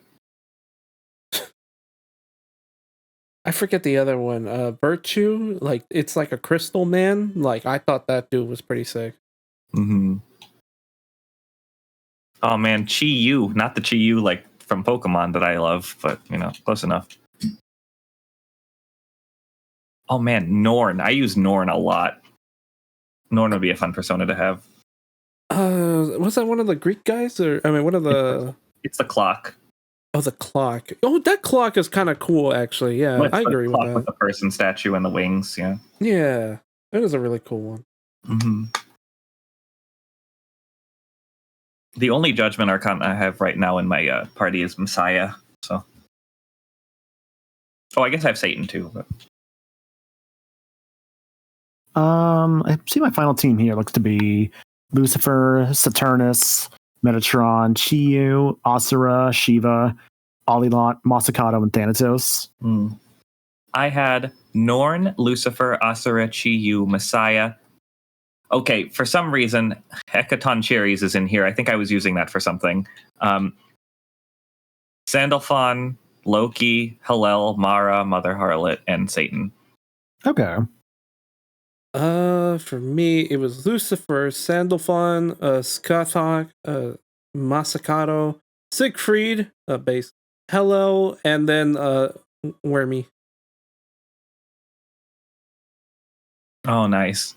Okay, Yeah. I now see why I put Hecaton Cherries in here, because it resists everything. Except for slash, fire, and wind, but close enough. Oh yeah, Messiah also resists, blocks, and counters a lot. Everything. The stupid worm. I think I just I thought it was brought your him on favorite. there. What's up? It's not I thought it was your favorite. He's not stupid. Yeah, but I love him. So he is my favorite. I love him because he's so stupid. A snake with a rainbow body from Mergen lore. Fertility deity. He controls the weather, resides in the holy pond filled with rainbow-colored water. Yeah. Oh, this dude's sick. Oh, man. Let's see. Is there anything else we can think about at this moment? I'm sure there's some stupid ass question I could ask. I guess a not so stupid question. Did you do the Elizabeth fight? I tried it. I tried it so many times, dude. Yeah. Elizabeth's fight is very infamous. It's something I've never done actually, because it's a very specific fight you have to do. Like There's a lot of you rules. have to have very specific things. You have to have very specific like strategies. It's a lot of rules to it. It's just not really like, I don't want to call it well designed, because that's not what I would say. Because I think it is a good fight. It's just there's a lot of restrictions, and it's like you mess up anything, it's like, well, sorry, too bad. Pixie with like Megadolian 9999 damage. Mm. And like if you survive that, does it again immediately. Yeah, like the idea is that you're supposed to bring in some personas with like. So for one thing, you have to like resist everything. So you also need to like know like what her patterns are. You need to also have some personas with like enduring soul and all that, because you have to think survive for I think hits. I think she has at least 2 instances where you have to like survive an instant death attack in the fight for it to keep going. Mm-hmm. I think you have to like finish it with Armageddon as well, because I think there's some points where it's like you have to do like 8,000 damage in like 1 turn or something. Like it's like crazy stuff like that. Basically, you have to do. Yeah, it's a ridiculous fight with how many rules it has. It's something I don't blame anybody for never beating. I don't personally count it for 100% just because of how kind of ridiculous it is. Mm-hmm. Though I get why some would. That just depends on who you ask. I wouldn't even. I would like to do it at some point, but I would need to like play through the game with the intent of doing that. Mm-hmm. Yeah. I mean, it is kind of funny just how unfair she is, but like, it is I was getting frustrated because I was like, oh man, because I do remember hearing about that. Armageddon has to be the final move, otherwise.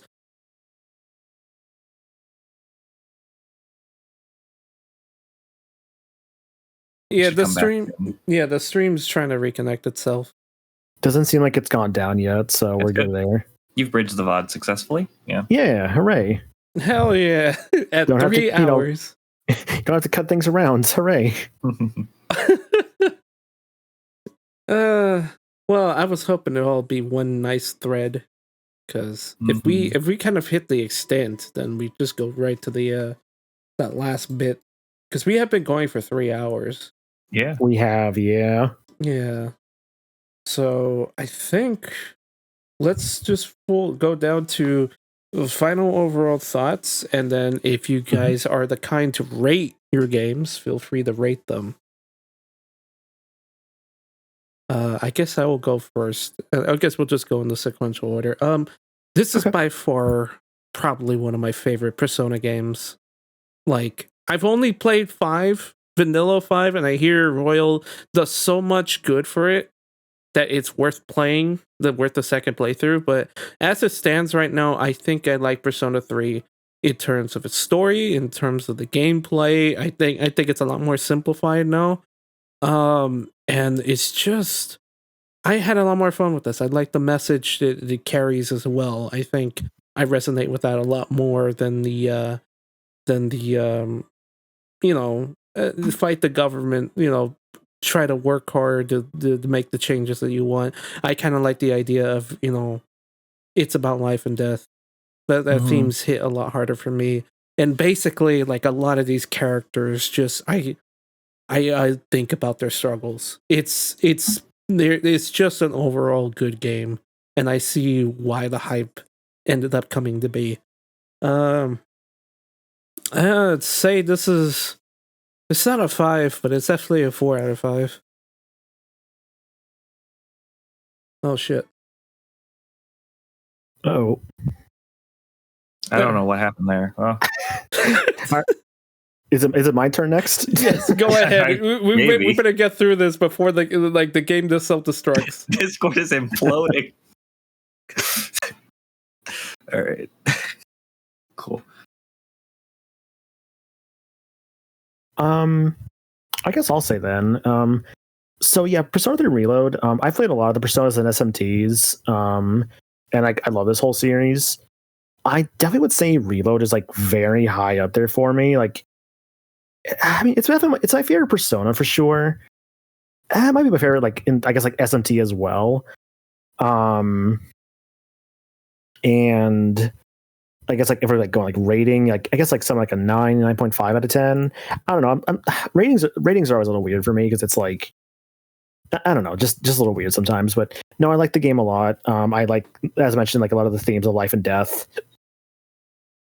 I like a lot of the characters. Like, every character feels good. There's no bad characters. Like, hell, there's somebody I didn't really get to talk about I still like a lot. Like Yukari, for instance, right? Like, we didn't really touch on Yukari like at all, but no, I like Yukari because she feels like such a real person, like, in this whole cast, which is great. Like, there's like no one in this cast feels wasted. All your main characters are good. Your side characters are good. Even just the random people you find, like, you see their stories develop. Like, there's like a little kid like near the takoyaki stand who like loves cats, and like you see him like throughout the game, like talk about like, like, oh, like there's a cat nearby, this or that. Like that just, I love how just like alive the world feels. And like that's like one of my favorite things about it. Oh man. And of course the island itself is very, very gorgeous. That's really it, honestly. Just, I like the game a lot. The game is very pretty.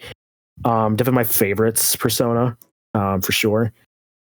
Even if it is still a little dated in some regards, and even though I think like Persona 5 Royal, I think has like a lot of better aspects to it, this will always still be like my favorite one, especially with this remake. Hell yeah. Love to see it. All right, I guess if it's my turn.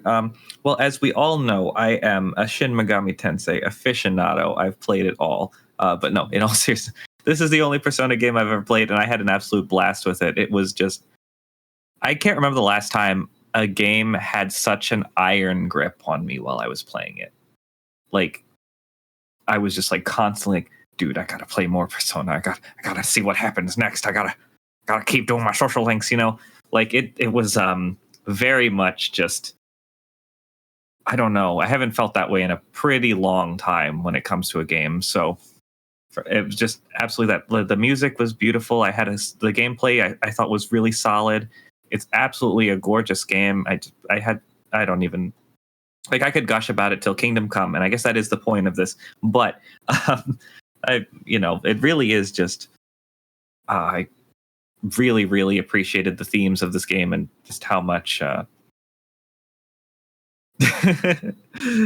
just the aspect of, like, life and death, not really fearing death and charging life head on and finding something to live for. I thought were all really wonderful themes that I just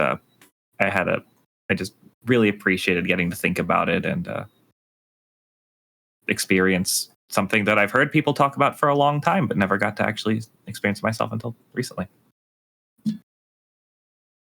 Oh man, I didn't even think about it. We didn't even touch up a lot on the core themes, or Yukari for that matter. I completely forgot about her. That's such a shame. Oh, she's a good character. Like, she's great. Character. Like, I love Yukari. Mm. Like, I feel like a big test with a lot of when it comes to Persona 3 is someone's feelings on Yukari. Because if someone's like, "Oh, she's the worst character," I'm like, "That's the kind of person you are." Okay. It's a litmus test. It's a litmus test. Right. Yes. Yukari is a huge litmus test as a character, I would argue. Yeah, if you hate Yukari, red flag. If you don't, good. Yeah, pretty much. Because again, she feels like a real person. Like, that has real emotions. That's why she acts the way she does is understandable. Yeah.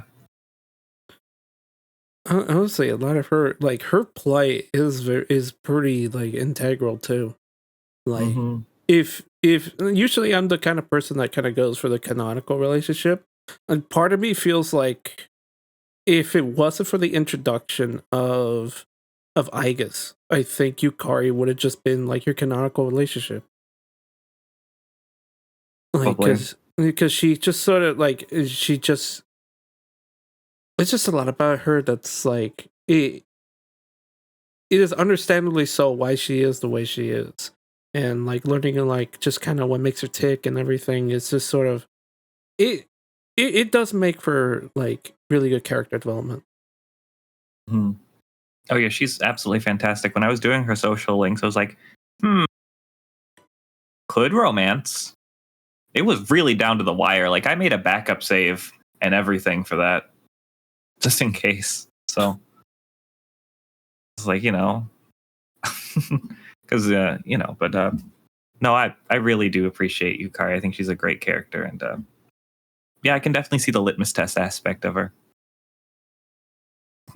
I want to say that I see that you have your money. Yeah, I have my money. Mm-hmm. I mean, I'm pretty sure there might be people that just oh, I know what this is coming from, but no, it's just we have money. Mm-hmm. But yeah, I think that ought to do it then for this first episode of the Real Gamer Binge Club. I'd like to thank you two for coming out tonight to be able to enjoy this. Of course. Yeah. Thank you for having me.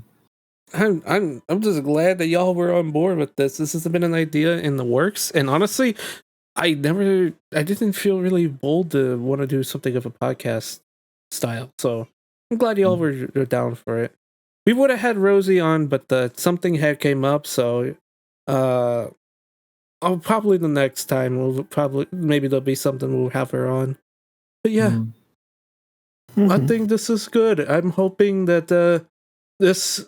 I don't know if it's going to become a staple of streams from here on out, but I definitely enjoy having this sort of book style conversation, and I would love to have more of it. I need to find people who plays the games. Yeah, I think a lot of this.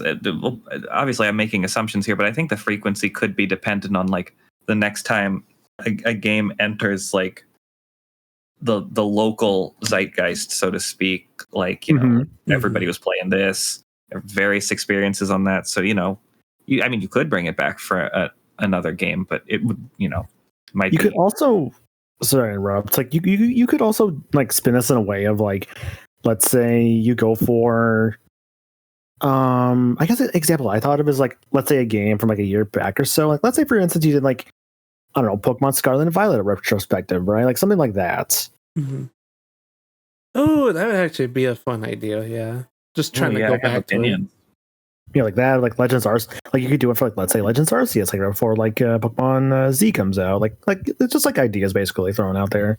No, it is an idea. It's definitely stuff I was like, if I want to do something, we'll have to like. Because again, it is a book club, so I just persuade a bunch of people, let's play through this game again, and then have our thoughts on it. But yeah, it's definitely going to be like a trek to go through. Yeah, going back to like past games actually is a really good idea, because I think the dynamic of like various experience levels with a franchise is like really cool. Oh, like yeah. you got the noob here with me. You got more of the experienced on Maniacal, and you, David, are I think more of the happy medium in this instance. I was the one that I took a lot of it through osmosis. Well, I would say for Persona 4 mostly, because I did play 5, but 3 was definitely one of the ones I really wanted to try. I just was very intimidated by how archaic it could have been. Understandable. Yeah. But yeah, no, we'll try to flesh things out. Like, because it's a matter of finding the games, seeing who wants to stick around to keep doing this. Because I was just kind of was on the mindset. It's like, I might have to interchange a bunch of guests in order for this to work. But, this will be ideas I have to talk about once we go offline. For now, I have to go find some raids or something. We gotta end. Yeah, we do. Yeah. So everyone, please follow the Maniacal Gamer. Please follow Twilight King 432. That's me. They are good people. They make good content. You gotta watch their shit. And then I'm trying to figure out who we have. Thank you, Aiden. That was like, I need somebody to do that while I'm looking for somebody to raid. Let's go raid Liam. Woo. Command raid, not command Liam. Okay. Yeah, so we're gonna go check out Liam 6. He's currently in the middle of finishing up 3 hours in. Yeah, this should be probably the last late night luck check of the marbles and stuff. Yeah. So we'll go do that real quick. I don't know if we had a raid message. I don't know. Take Mitsuru to Denny's. I don't know. Oh, Denny's. We didn't even bring up Denny's. Oh, Denny's would have been. Yeah, there we go. Bummer, dude. I was gonna. The Mitsuru wants to meet the 5 guys or some shit. Oh, like that. right. Hang on, Aiden. Change the Mitsuru wants to meet the 5 guys. I'm sorry. I know I just thought of it, but like, yeah. So yeah, we're gonna go raid Liam 6, a very, very prominent streamer. the 5 Gways. No, that Mitsuru wants to meet the 5 ways. Oh shit. We gotta we gotta sever it here. Okay.